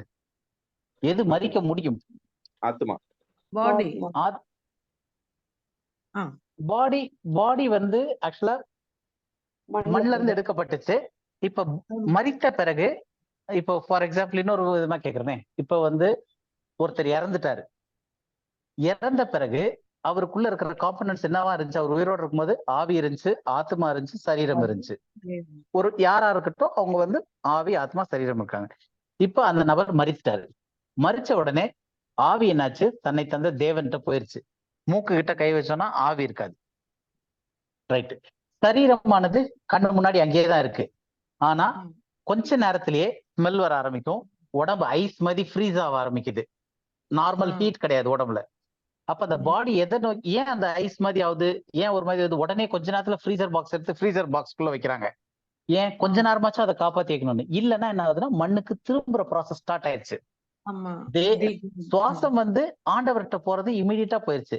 இது வந்து மண்ணுல இருந்து எடுக்கப்பட்டனால இமீடியட்டா மண்ணுக்கு போக ஆரம்பிக்குது. பட் அதுக்கு 1, 2, 3 நாள் டைம் ஆயிட்டே இருக்கு. அதனால என்ன பண்றாங்க, இவங்க வந்து பாதுகாத்து வைக்கிறதுக்காக தான் ஃப்ரீசர் பாக்ஸ்ல எடுத்து வைக்கிறாங்க அந்த பாடியை. அப்போ பாடி அங்க இருந்தாலும் அது அதனுடைய டீக்ரேட் ப்ராசஸ் ஸ்டார்ட் ஆகி மண்ணுக்கு போய்கிட்டு இருக்கு. புரியுதா உங்களுக்கு? ஆவி அங்க இருந்து தேவன்கிட்ட திரும்ப போயிருது. அப்போ ஆத்மான்றது என்னன்னு நம்ம பார்த்தோம்னா, மனிதனுடைய ரியல் பீயிங். ஆத்மா சாப்பிடுது. நம்ம அந்த ஆத்மாவை பத்தி படிக்கும் போது நிறைய விஷயங்கள் பார்த்திருக்கோம். ஆத்மா கோவம் வரும், ஆத்மா அழுகுது, ஆத்மா சாப்பிடுது, ஆத்மா உயிரோட இருக்கு, ஆத்மா நரகத்துக்கு போகுது, ஆத்மா இப்படி இருக்கு. சோ எந்த ஒரு எமோஷன், ஏன்னா மனுஷனை வந்து தேவன் சிருஷ்டிக்கும் போது மண்ல அந்த சரீரத்தை சிருஷ்டிக்கிறாரு. மரித்த பிறகு அதே மாதிரி அந்த சரீரமான ஃபார்ம் வந்து மண்ணுக்கு திரும்புறதுக்கு ரெடியா அப்படியே இருக்கு. நம்ம அப்படியே வச்சிருந்தோம்னா அரை நாள்ல ஒரு மாதிரி ஸ்மெல் வந்து சில்லு நாய் அப்படியே ஒரு மாதிரி இதாக ஆரம்பிச்சிடும். உடனே ஐஸ் பாக்ஸ்ல வச்சுட்டா கொஞ்ச நேரம் வச்சு அப்புறம் எடுத்து போய் வைக்கிறாங்க. ஏன் ஒரு டே 2 டே கூட அப்படியே சும்மா வெளியே வைக்க முடியலன்னா, அது மண்ணுக்கு திரும்புற ப்ராசஸ் ஸ்டார்ட் ஆயிடுச்சு. அப்ப சரீரமும் திரும்ப ரிட்டர்ன் போக ப்ராசஸ் ஆயிடுச்சு. ஆவி தேவன்கிட்ட போயிடுச்சு. ஆனா மரித்த ஒருத்தர் படுத்திருக்காரு இல்லையா, ஆத்மான்றதுதான் அந்த உணர்வுள்ள பகுதி. அவனோட அந்த மனிதன் வந்து நடமாடும் ஒரு லிவிங் பீயிங்கா இருந்ததுக்கான ஒரே பொருள் என்னன்னா அந்த ஆத்மா தான். ஆத்மா தான் உள்ள இருக்கிற ஒரு ரியல் பீயிங். அப்ப அந்த ஆத்மா தான் மரிக்குது அப்படின்னு பார்க்கும்போது, சரீரம் வந்து மரிச்சாலும் அங்கதான் இருக்கு. அது டிகே ப்ராசஸ்க்கு ரிட்டர்ன் போயிட்டு இருக்கு. அப்ப அந்த சரீரத்தை நம்ம குத்துனாலோ இல்ல கிள்னாலோ அந்த சரீரத்துக்கு வலிக்க போறது இல்லை. அந்த சரீரம் நான் மரித்துட்டேனேன்ட்டு அழ போறது இல்லை. அந்த சரீரத்துக்கிட்ட ஏதாவது ஜோக் சொன்னா சரீரம் சிரிக்க போறது இல்லை. அந்த சரீரத்துக்கு பசிக்காது. மற்ற மதத்துல இருக்கவங்க அதை எடுத்துட்டு போய் நெருப்பிலே வைக்கிறாங்க. அந்த சரீரத்தை சாம்பல் ஆக்கி எடுத்துன்னு ஒரு சொம்புல வச்சு. அப்ப எரிக்கும் போது அந்த சரீரத்துக்கு வலிக்க போறதுல ஒண்ணும் இல்லை. அப்ப உயிரோட்ட இருக்க ஆளுக்கு ஒரு சின்ன கேண்டில், ஒரு சின்ன தீக்காயம் பட்டா கூட நெருப்பே வேணாம், கேண்டிலுடைய வேக்ஸ் ஒரு சின்ன இது கையில சொட்டிட்டாலே ஆன்னு எவ்வளவு சூடு இருக்கு. அப்போ அவ்வளவு உணர்வுள்ள அந்த ஆத்மா, அந்த ஃபீலிங்ஸ் எல்லாம் கொண்டு வர ஆத்மா மரித்த பிறகு அவங்களை எடுத்துன்னு போய் கட்டையெல்லாம் வச்சு எரிக்கிறாங்க. உள்ள கிரிமினேஷன் இதுல பயங்கர ஹீட்ல உள்ள வைக்கிறாங்க. எதுவுமே அவங்களுக்கு ரியாக்ஷன் வரல அப்படின்னா என்ன அர்த்தம்? அங்க ஆத்மா இல்ல, அந்த உணர்வுகள் செத்து போச்சு. அப்போ மரணம் செத்து போச்சு அப்படின்றதே வந்து ஆவிக்கோ சரீரத்திற்கோ கிடையாது. செத்து போன சரீரம் தான் அங்க இருக்கு. செத்து போனது என்னது? ஆத்மா, உணர்வுகள், அந்த ஃபீலிங்ஸ் எல்லாமே. புரியுதா உங்களுக்கு? அந்த அப்ப டெத்ன்றது என்னன்னா, ஆத்மாதான் மரிக்க தன்மை உள்ளது. ஏன்னா ஆத்மாதான் தேவன் சிருஷ்டித்தாரு, அதை ஜீவ ஆத்மாவா சிருஷ்டித்தாரு. அந்த ஆத்மா கனியை புசித்த நாள்ல மரணத்திற்குள்ள அழிவுக்குள்ள போக ஆரம்பிச்சது. அப்ப அந்த ப்ராசஸ் ஃபுல்லா முடிஞ்சு அந்த மரணத்திற்குள்ள போய் அழியும் போது எது மரிக்குது அப்படின்னா ஆத்மா மரிக்குது. அப்ப சரீரம் திரும்ப ரிட்டர்ன் போற ப்ராசஸ் தான் ஸ்டார்ட் ஆயிருக்கு. நம்ம முன்னாடியே வச்சிருந்தாலும் அது அந்த ப்ராசஸ் ஸ்டார்ட் ஆகி கிராஜுவலா டிகிரேட் ஆகிட்டே போகுது. ஆவி தேவன்கிட்ட இமீடியட்டா போயிடுது, கண்ணுக்கு தெரியாது. அப்ப எது மரிச்சிருக்கு அப்படின்னா அந்த எமோஷன், பீயிங், அந்த ஃபீல், அதுதான் ஆத்மா.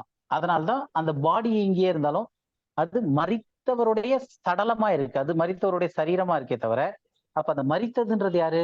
ஆத்மா. அது அங்க இல்ல, அது அதுக்கப்புறம் எக்ஸிஸ்ட் இல்ல. அப்ப ஆத்மா வந்துச்சுன்னா அந்த ஆத்மா உணர்வுள்ள ஒரு பீயிங் தான் ஆத்மா, ஒரு நடமாடக்கூடிய உணர்வுள்ள. அது எதுவுமே அந்த சரீரத்துக்கு இருக்காது. அப்ப சரீரம் மரணம் அடையல. மரணம் அடைஞ்ச பிறகு அந்த சரீரம் ரிட்டர்ன் போய்கிட்டு இருக்க ப்ராசஸ்ல நம்ம முன்னாடி இருக்கு. ஆவி டக்குன்னு போயது நம்ம கண்ணுக்கே தெரியாது. அப்ப மரணம் அடைஞ்சது என்னது? அந்த எமோஷனல் பீயிங், ஜீவன், ஆத்மா, நடமாடுற, பசிக்கிற, சாப்பிடுற, தூங்குற உணர்வுள்ள அந்த மனிதன்னு சொல்லக்கூடிய அந்த ஆத்மா, அதுதான் மறிச்சிருச்சு மரணத்துல. சோ மரணம்ன்றது வந்து எதுக்கு நடக்குது அப்படின்னு பார்த்தா ஆத்மாக்கு தான் நடக்குது. அப்ப எதுக்கு நடக்கல? மனிதன்ல ஆவி, ஆத்மா, சரீரம் இருக்குன்னு பார்த்தோம். ஆவிக்கு நடக்கல. ஆன்டி கரெக்டா பாயிண்ட் பிடிச்சிட்டாங்க. ஆவிக்குரிய மரணம்னு சொல்றாங்க இல்லையா? மறிக்கும் தன்மையே கிடையாது ஆவிக்கு. சரீரமும் ரிட்டர்ன் போகுது, ஆவி தன்னை தந்த தேவனிடத்துக்கு திரும்புது. மறிக்கும் தன்மையில இருக்க ஒரே பொருள் ஆத்மா மட்டும்தான். அந்த ஆத்மா மரணம் அடையுது, மறிக்குது. அப்போ மறிக்கும் தன்மையில இல்லாத பகுதி, மனிதன்ல மறிக்காத தன்மையில் உள்ள பகுதி என்னன்னா, அப்ப சரீரம் மறிக்கலையா அப்படின்னு கேட்டா சரீரம் வந்து மறிக்கல, ஆத்மா மறிச்சிருச்சு. மறிச்ச பிறகு இந்த சரீரம் பழைய நிலைமைக்கே திரும்ப ரிட்டர்ன் போயிட்டு இருக்கு. மேபி நம்ம ஃப்ரீசர் பாக்ஸ்ல வச்சோம்னா ஒரு நாள் கழிச்சு 2 நாள் கழிச்சு நம்ம திரும்ப தூக்கி வச்சோடனே ரிட்டர்ன் போகுது. அது அப்படியே ஐஸ்ல புடிச்சு வச்சிருக்கோம், அவ்வளவுதான். பட் ப்ராசஸ் ஸ்டார்ட் ஆயிடுச்சு ரிட்டர்ன் போறதுக்கு. அப்போ சரீரம் மறிப்பது இல்லை, அது வந்து மறித்த பிறகு சரீரம் அங்க இருக்கு. அதே மாதிரி ஆவி மறிப்பதில்லை, ஆவி தேவன்கிட்ட திரும்புது. ரெண்டுமே ஒரு இடத்துல இருந்து வந்துச்சு, ஒரு இடத்துக்கு திரும்புது. அப்ப உருவாக்கப்பட்ட ஒண்ணு இல்லாமல் போகுது. எமோஷனல் பீயிங், ஆத்மா, அதுக்கப்புறம் இல்லாம எக்ஸிஸ்டே இல்லை. அது எங்கேயும் ஒரு நிலையில வாழ்ந்துகிட்டோ திரும்ப போய்கிட்டு வந்துகிட்டு பார்த்துக்கிட்டு அந்த உணர்வு ஃபீலிங்ஸ் காட்டிக்கிட்டு, செத்தவங்க வந்து நம்மளை பார்த்து சந்தோஷப்படுவாங்க இப்ப அப்படின்னும் போது சந்தோஷப்படக்கூடிய தன்மை சரீரத்திற்கு கிடையாது. சந்தோஷம்னு வர்றது எதுக்கு வருதுன்னா ஆவி, ஆத்மாவுக்கு தான் அந்த உணர்வுகள் இருக்கு. அந்த உணர்வை வெளிக்காட்டுறது வேணா சரீரத்துல காட்டலாமா இருக்கும், பட் உணர்வு ஆத்மாக்குரியது. அப்ப ஆத்மா அங்க இல்லை அப்படின்னும் போது, அப்படி சப்போஸ் ஆத்மா வந்து மரித்த பிறகும் உயிரோடு இருக்கு அப்படின்னா, மரித்த பிறகு அந்த சரீரத்தை எடுத்துட்டு போய் எரிக்கும் போது ஆத்மா தகதகன்னு எரியணும், கத்தணும். எதுவுமே இல்லை, ஆத்மா அங்க எக்ஸிஸ்டே கிடையாது. பாடியே பக்கத்துல இருந்தாலும் நம்ம என்ன பண்ணாலும் அந்த சரீரத்துல ஒரு ரியாக்ஷனும் இல்லாததுக்கு காரணம் அதுல ரியாக்ஷன் கொடுக்கக்கூடிய உணர்வுள்ள பகுதியாகிய ஆத்மா மறித்து விட்டது. அது எக்ஸிஸ்டே கிடையாது, அதுக்கு மேல அது இல்லாமே போயிருச்சு. இதுதான் மரணம், அது எண்ட் பாயிண்ட். அதுக்கப்புறம் அங்க லைஃபோ ஜீவனோ எதுவுமே கிடையாது, அது எண்ட் பாயிண்ட். அப்ப வேதம் என்ன சொல்லுது? இப்ப நம்ம இதெல்லாம் ஜெனரலா பார்த்துட்டோம். இப்ப வேதம் என்ன சொல்லுது அப்படின்னு சொல்லி பார்த்தோம் அப்படின்னா, பாவம் செய்கிற ஆவி சாகும்னு பைபிள்ல எங்கேயாவது சொல்லியிருக்கா? இல்ல.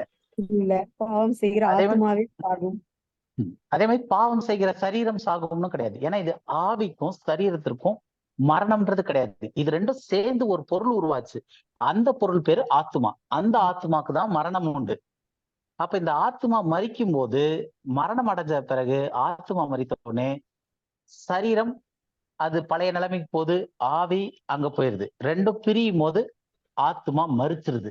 அப்ப மரணம்ன்றது வந்து சரீரத்துக்கு நம்ம பாக்குறோம், அதனால நம்ம சரீரத்தை பத்தி பேசுறோம்.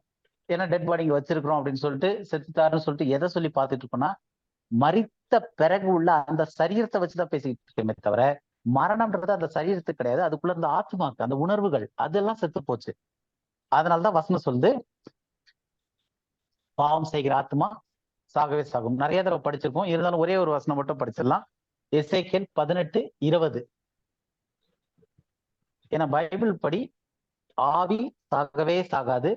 அதை நல்லா தெளிவுபடுத்துறதுதான். மரிக்கக்கூடிய தன்மையில உள்ள மனிதனுக்குள்ள இருக்க ஆவி ஆத்மா சரீரத்துல மரிக்கும் தன்மையில இருக்க ஒரே விஷயம் ஆத்மா மட்டும்தான். அந்த ஆத்மாக்கு தான் தேவனும் சொல்லி இருக்கிறது. எசேக்கியேல் 18:20 முதல் லைன் மட்டும் படிச்சா கூட போதும் தான். பாவம் செய்கிற ஆத்மாவே சாகும். போதும். அப்போ தெளிவா சொல்லியிருக்கு, பாவம் செய்கிற ஆத்மாவே சாகும். நம்ம நிறைய தடவை பார்த்துட்டோம், எல்லா ஆத்மாவும் பாவம் தான் செஞ்சிருக்கு. ஏன்னா ஆதாம் ஒரு மனிதன் செய்த பாவத்தினால எல்லார் மேலும் அந்த மரணமானது வந்தது, எல்லாரும் அதனால பாவம் செய்யறாங்கன்னா பார்த்தோம். அப்போ இதுல எக்ஸப்ஷனே கிடையாது. அப்போ பாவம் செய்கிற ஆத்மாவே சாகும்னா எல்லா ஆத்மாவும் செத்துருக்கு. இப்ப இதுல வந்து எங்கேயுமே சரீரத்தை பத்தியோ ஆவியை பத்தியோ செய்யல. ஏன்னா இதே பாவம் செய்கிற மனிதனுக்குள்ள என்னெல்லாம் இருக்கு? சரீரம் இருக்கு, ஆவி இருக்கு, ஆத்மா இருக்கு அந்த பாவம் செய்கிற மனுஷன்ல. ஆனா எது சாவுது? பாவம் செய்கிற சரீரம் சாவல, பாவம் செய்கிற ஆவி சாவல, பாவம் செய்கிற ஆத்மா சாவும். ஏன்னா ஆத்மா மட்டும்தான் சாக முடியும். அது மட்டும்தான் புதுசா உருவாக்கப்பட்ட உணர்வுள்ள ஒரு விஷயம். அது ஜீவனோடு இருந்துச்சு. ஆதாம் கனியை புசித்ததனுடைய விளைவாக இந்த மரணமானது வந்துச்சு. அது எல்லோர் மேலும் வந்துச்சு. அப்ப மரிக்கும் தன்மையில இருக்க ஒரே விஷயம் ஆத்மா மட்டும்தான். ஆனா இன்னைக்கு கிறிஸ்தவம் என்ன சொல்லுது அப்படின்னு பார்த்தோம் அப்படின்னா, நமக்கு இப்ப நல்லா தெரிஞ்சு ஆவி ஒருபோதும் மரிப்பதில்லை. ஆனா ஆதாம் பாவம் செய்தவுடன் எது மரிச்சதுன்னு சொல்றாங்க? ஆவிக்குரிய மரணம் நிகழ்ந்தது.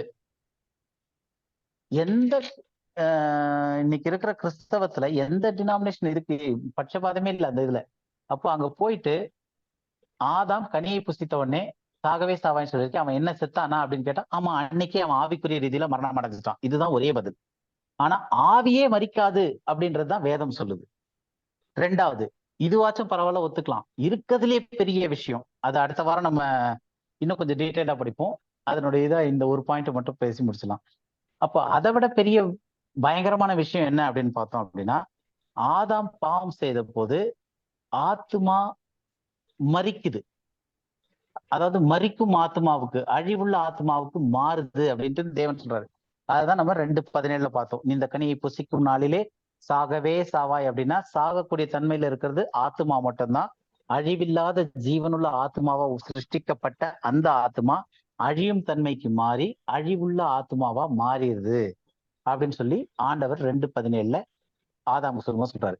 ஆனா இன்னைக்கு இருக்கிற கிறிஸ்தவமா இருக்கட்டும், எந்த மதமா இருக்கட்டும், ஆத்மா ஒருபோதும் மரிப்பது இல்லை. கேட்டிருக்கீங்களா? ஆத்மா நித்தியமா ஏதாவது ஒரு இடத்துல இருக்குது. ஒண்ணு நியாய தீர்ப்புக்கு இருக்குது, இல்லைன்னா அடுத்த ஜென்மத்துல இருக்குது, இல்லைன்னா கடவுளோட இருக்குது, இல்ல ஏதோ ஒரு ஃபார்ம்ல அந்த ஆத்மா உயிரோடு இருக்கு. ஆத்மா மரிக்கவே மரிக்காது. அது நித்தியமா ஒண்ணு பரலோகத்துல ஆண்டவரோட இருக்கும், இல்ல நெருப்பு குழம்புக்குள்ள அக்னி கடல்ல போட்டு எரிஞ்சுக்கிட்டே கிடக்கும் ஆத்மா, இல்ல இந்த இடத்துக்கு போறதுக்காக வெயிட் பண்ணிக்கிட்டு இருக்கோம், இல்ல இந்த இடத்துல நியாய தீர்ப்புக்காக கஷ்டப்பட்டுக்கிட்டு இருக்கோம், வாயில ஒரு விரல்ல வச்சு தண்ணி குடித்தீங்கன்னா பரவாயில்ல எனக்குன்னு சொல்லிட்டு ஆத்மா வெயிட் பண்ணிக்கிட்டு இருக்கோம். இது எல்லாம் சரீரம் கிடையாது. ஏன்னா சரீரம் செத்து போயிடுச்சு, ஆவி தேவன்ட்ட போயிடுச்சு. ஆத்மா செத்தது சரீரம்னு சொல்லிட்டாங்க. ஆத்மா உயிரோடவே இருக்கு, ஏதாவது ஒரு நிலையில ஆத்மா வாழ்ந்துகிட்டே இருக்கு அப்படின்னு சொல்லிட்டு ஒரு காரியத்தை சொல்றாங்க. அப்ப 2 விஷயம் நம்ம தவறுதலா இன்னைக்கு கிறிஸ்தவம் சொல்றது என்னன்னா, ஆதாம் அந்த கனியை புசித்த நாள்ல ஆவிக்குரிய மரணம் அடைந்தான் அப்படின்னு சொல்றது முதல் தவறு. ஏன்னா ஆவி மரிக்கவே மரிக்காது. ஆவிக்குரிய மரணம் முதலாவது கிடையாது, சரீர பிரகாரமான மரணம் தான் முதலாவது. ஆவிக்குரிய மரணம்ன்றதே கிடையாது பைபிள்ல, அந்த கான்செப்டே இல்லை எங்கே இருந்தாலும். அடுத்தது, ஆத்மா மரிக்குது அப்படின்னு சொல்லிட்டு பைபிள் சொல்லுது. பாவம் செய்கிற ஆத்மாவே சாகும் அப்படின்ட்டு. எல்லா ஆத்மாவும் சாகுது. ஏன்னா எல்லா ஆத்மாவும் ஆதாமுக்குள்ளாக எல்லாரும் மேலும் பாவம் வந்தது, அதனால எல்லாரும் மரிக்கிறாங்க. அதனால மரணம் எல்லோருக்கும் ஒரு தடவை நியமிக்கப்பட்டிருக்கு அப்படின்னு இருக்கு. அது என்ன மரணம்னு பார்த்தோம்? சரீர மரணம். அப்ப அந்த ஆத்மா மரிக்கிறது, அததான் வந்து பிசிக்கலா நம்ம டெத்ன்னு சொல்றோம். ஏன்னா சரீரம் நம்ம முன்னாடி தெரியுது, அந்த உணர்வுகள் எல்லாமே மரிச்சு போகுது. அப்ப அந்த மரணம் வந்து நிகழவே நிகழாது. ஆத்மா ஏதாவது ஒரு இடத்துல வெயிட் பண்ணி காத்துக்கிட்டே இருக்கு அப்படின்னு சொல்லிட்டு ஆத்மாவுக்கு மரணமே கிடையாது அப்படின்னு சொல்லி இன்னைக்கு கிறிஸ்தவம் நம்புது. அடுத்த வாரம் நம்ம என்ன பார்ப்போம் அப்படின்னா, இந்த அடுத்த வாரம் ஸ்டார்டிங்கே வந்து அடுத்து இதனுடைய பாயிண்ட் கண்டினியூஷன் என்னன்னா, பிசாசு சொல்லும் போது அவன் சொன்ன பொய் என்னன்னா, ஆத்மா சாகவே சாகாது அப்படின்னு சொன்ன பிசாசினுடைய அந்த முதல் பொய்ய இன்னைக்கு கிறிஸ்தவம் உட்பட எல்லா மதமும் அதை கஷ்டப்பட்டு பாதுகாத்துக்கிட்டு இருக்கு. அதுக்காக சண்டை போடுறது, கஷ்டப்பட்டு பாதுகாத்துக்கிட்டு இருக்கு. எப்படி? ஆத்மா மரிக்கவே மரிக்காதுன்னு சொன்ன பிசாசு சொன்ன முதல் பொய். ஆண்டவர் சொன்னது, நீ இந்த கனியை புசிக்கும் நாள்ல உன்னுடைய ஆத்மா மரணத்திற்குள்ள போகும் அப்படின்னாரு. அது 930 வருஷம் இருந்து மரணத்துக்குள்ள போயிடுச்சு. அப்ப இந்த ஒரு சத்தியங்கள்லாம் நமக்கு புரிய ஆரம்பிக்கும் போது மரணத்தை குறித்து ஒரு தெளிவும், ஆவிக்குரிய மரணம்ன்ற ஒண்ணு கிடையாது, மரிக்கும் தன்மையில இருக்கிறதே வந்து ஆத்மா தான். அப்படி மரிக்கும் தன்மையில இருக்கிற ஆத்மா மரிக்கவே மரிக்காதுன்னு சொன்னது பிசாசானவன். அந்த ஒரு சத்தியத்தை தான் இன்னைக்கு எந்த மதமும் பட்சபாதமே இல்லாம கிறிஸ்தவம் உட்பட எல்லா மதமும் சொல்றது என்னன்னா, ஆத்மா மரிக்காது. அது வந்து எங்கேயோ ஒரு இடத்துல ஏதோ ஒரு ஃபார்ம்ல அது ஆக்டிவா இருக்கு, இல்லைன்னா ஆக்டிவா இருக்கிறதுக்காக வெயிட் பண்ணிக்கிட்டு இருக்கு, அதுக்கு தண்டனை இருக்கு. அது நம்ம அடுத்த ஜட்மெண்ட் அந்த இதெல்லாம் படிக்கும்போது படிப்போம்.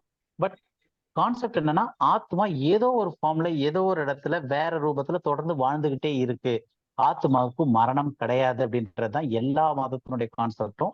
இதுல இருந்துதான் வந்து மரித்தவர்கள் பரலோகத்துல இருந்து பாக்குறது, மறு ஜென்மத்துல போறது, ஒவ்வொரு ஜென்மமா எடுக்கிறது, இது எல்லாத்துக்கும் அடிப்படை எங்க அப்படின்னா, பிசாசு சொன்ன அந்த பொய், நீங்க இந்த கனியை புசிக்கும் நாள்ல நீங்க ஆத்ம ரீதியில சாகவே மாட்டீங்க அப்படின்னு சொன்ன அந்த பிசாசின் பொய். ஸோ இதை பத்தி நம்ம வர நாட்களில் இன்னும் டீட்டெயிலாக படிப்போம். ஏன்னா இதை பத்தி நிறைய டெத்தை பத்தி ரொம்ப தெளிவு பண்ண வேண்டிய நிறைய காரியங்கள்லாம் இருக்கு. ஸோ நிறைய விஷயங்கள், அதாவது அந்த ஐஸ்வர்யவான் லாசரு, சிலுவையில இருந்த கல்லன், ஏனோக்கு எலியா, இந்த மாதிரி நிறைய விஷயங்கள் இருக்கு, சாமுவேல் சவுல். ஸோ இதெல்லாம் வந்து நம்ம வர நாட்கள்ல ஒரு 3-4 வாரத்துல அடையமா இதை முடிக்கலாம்னு நினைக்கிறேன். ஸோ நம்ம பார்ப்போம், கண்டினியூஸா இதை பத்தி படிப்போம். வேற ஏதாவது கேள்விகள், டவுட்டு வேற ஏதாவது இருந்தா கேளுங்க, இல்லைனாலும் குரூப்ல போடுங்க. நம்ம பிரதர் நீங்க ஏதாவது ஆட் பண்ணுமா பிரதர்? இல்ல பிரதர், சொன்ன மாதிரி we have to give time for it to be digested. இது கொஞ்சம் டஃப்பான சப்ஜெக்ட் தான் இது. பொறுமையா பண்ணலாம். சொல்லுங்க சிஸ்டர். சொல்லுங்க. அது 1 day is equal to 1000 years அந்த கான்செப்ட் தப்பா? அப்ப இல்ல, அந்த கான்செப்ட் கரெக்ட். ஈவன் தான் அந்த கான்செப்ட் இருந்தாலும் ஆவிக்குரிய மரணம்ன்றது இல்ல.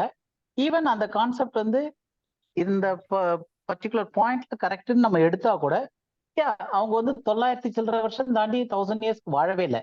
But the focus is not that என்று சொல்றேன். ஃபோக்கஸ் வந்து ஒரு நாள் 1000 வருஷம்ன்றது கிடையாது. அந்த ஃபோக்கஸ்ல சொல்ல வரல. அந்த கனியை புசித்த அந்த நாளிலே, ஏன்னா பைபிள்ல வந்து அந்த நாள்னு சொல்லும் போது அதுக்கப்புறம் தான் வந்து இந்த 1000 வருஷம் ஒரு நாள் இதெல்லாம் வருது. இப்ப இயேசு கிறிஸ்து வந்து, இந்த தேவன் வந்து பூமியை 7 நாள்ல சிருஷ்டித்தார் அப்படின்னும் போது 7000 வருஷத்துல சிருஷ்டித்தார்னு சொல்றவங்களும் இருக்கிறாங்க. சோ அப்ப அது வந்து விடியற் காலமும் சாயங்காலமாக முதலாம் நாள் ஆயிற்று. ஒரு லிட்டரல் 24 hours அவர் சொல்றாரு. ஏன்னா விடியற் காலமும் சாயங்காலமும் விடியற் காலமாக அப்படின்னு வரும்போது அது வந்து நம்ம ஒரு 1000 வருஷத்துக்கு எடுக்க முடியாது. அது வந்து 1 day. அப்ப அது வந்து ஃபர்ஸ்ட் டேன்றது வந்து 1000 வருஷம், செகண்ட் டேன்றது ஆண்டவருக்கு ஒரு 1000 வருஷம் அப்படின் போது 7000 வருஷத்துல கிரியேஷன் பண்ணாரு அப்படின்னு நம்ம சொல்ல முடியாது. இப்ப அந்த இதோட அந்த அக்கரன்ஸ்ல அதே தாட் ப்ராசஸ்ல தான் செகண்ட் சாப்டர், தேர்ட் சாப்டர்ல அப்படியே வருது.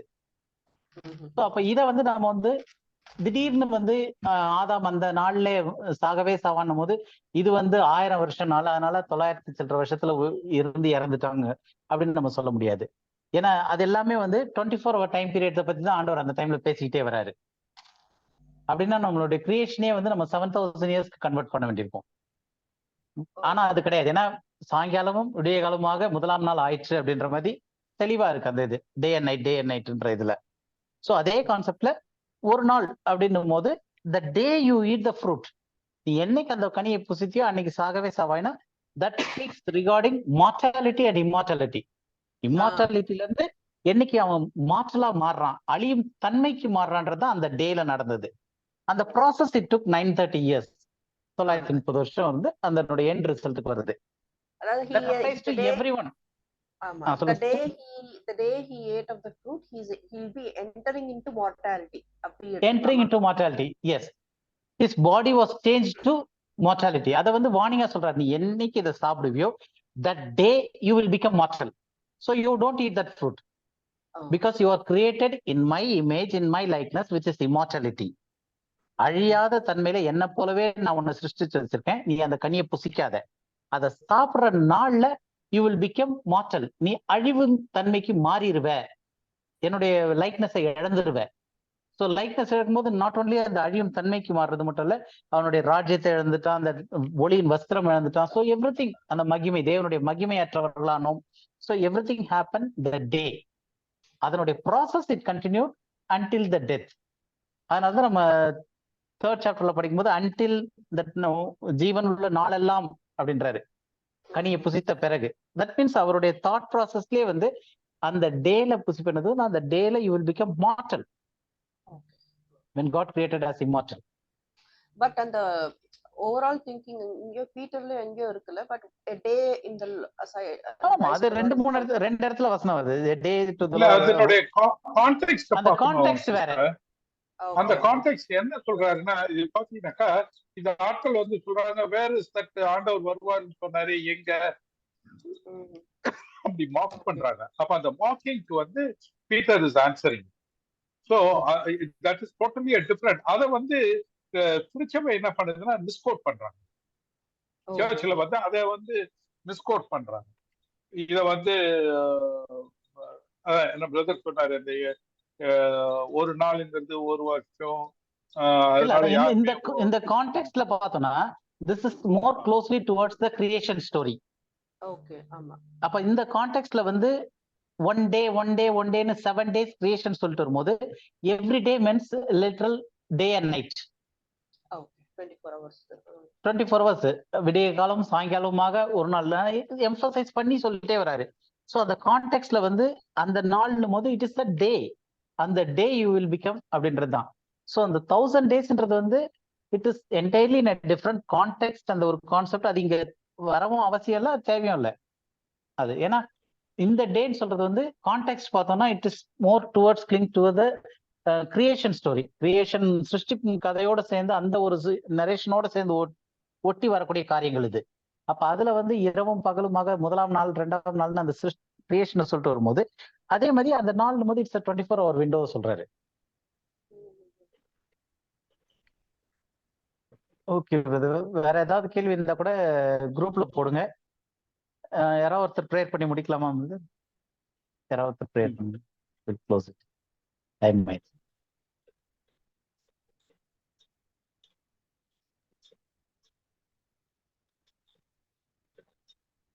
சிஸ்டர் ஹேமா, நீங்க ப்ரேயர் பண்றீங்களா? Okay, brother. Thank you, dear Heavenly Father. We thank you, Lord, for this time and day that you have given us for us to. Hello Hello. கேக்குதா prayer brother? பண்ணுங்க. இப்ப கேக்குது sister, இப்ப கேக்குது. Thank you, Heavenly Father, for this time that you have given us, Lord, as your body we come, Lord God. We thank you, Lord, for the word of God that you've been teaching us through Brother Sam and Brother Louis. And it's been such a blessing to all of us, Lord. Thank you for opening our eyes to the truth of the word of God and help us to understand these concepts, these doctrines well, and apply it into our lives, and have this always carrying it in our mind and our thoughts, even though when we hear something else. Help us to remember the truth of the word of God at such times, to defend the word, Lord God, against all the wrong teachings that's been thrown at us, Lord, from the world's perspective. And I pray that you would help each one of us to seek the truth even more and more. And thank you for Brother Sam and Louis. I pray that you would use them in this regard of bringing more of the truth of your word into all of our lives, Lord. We pray for each and every family members, Lord God, of this call. We thank you, Lord. I pray for your grace to abound on our fellowship and on each and every one of our family members. We thank you for keeping us safe, and we praise you and we give you all the glory, Father. In Jesus' name we pray. Amen.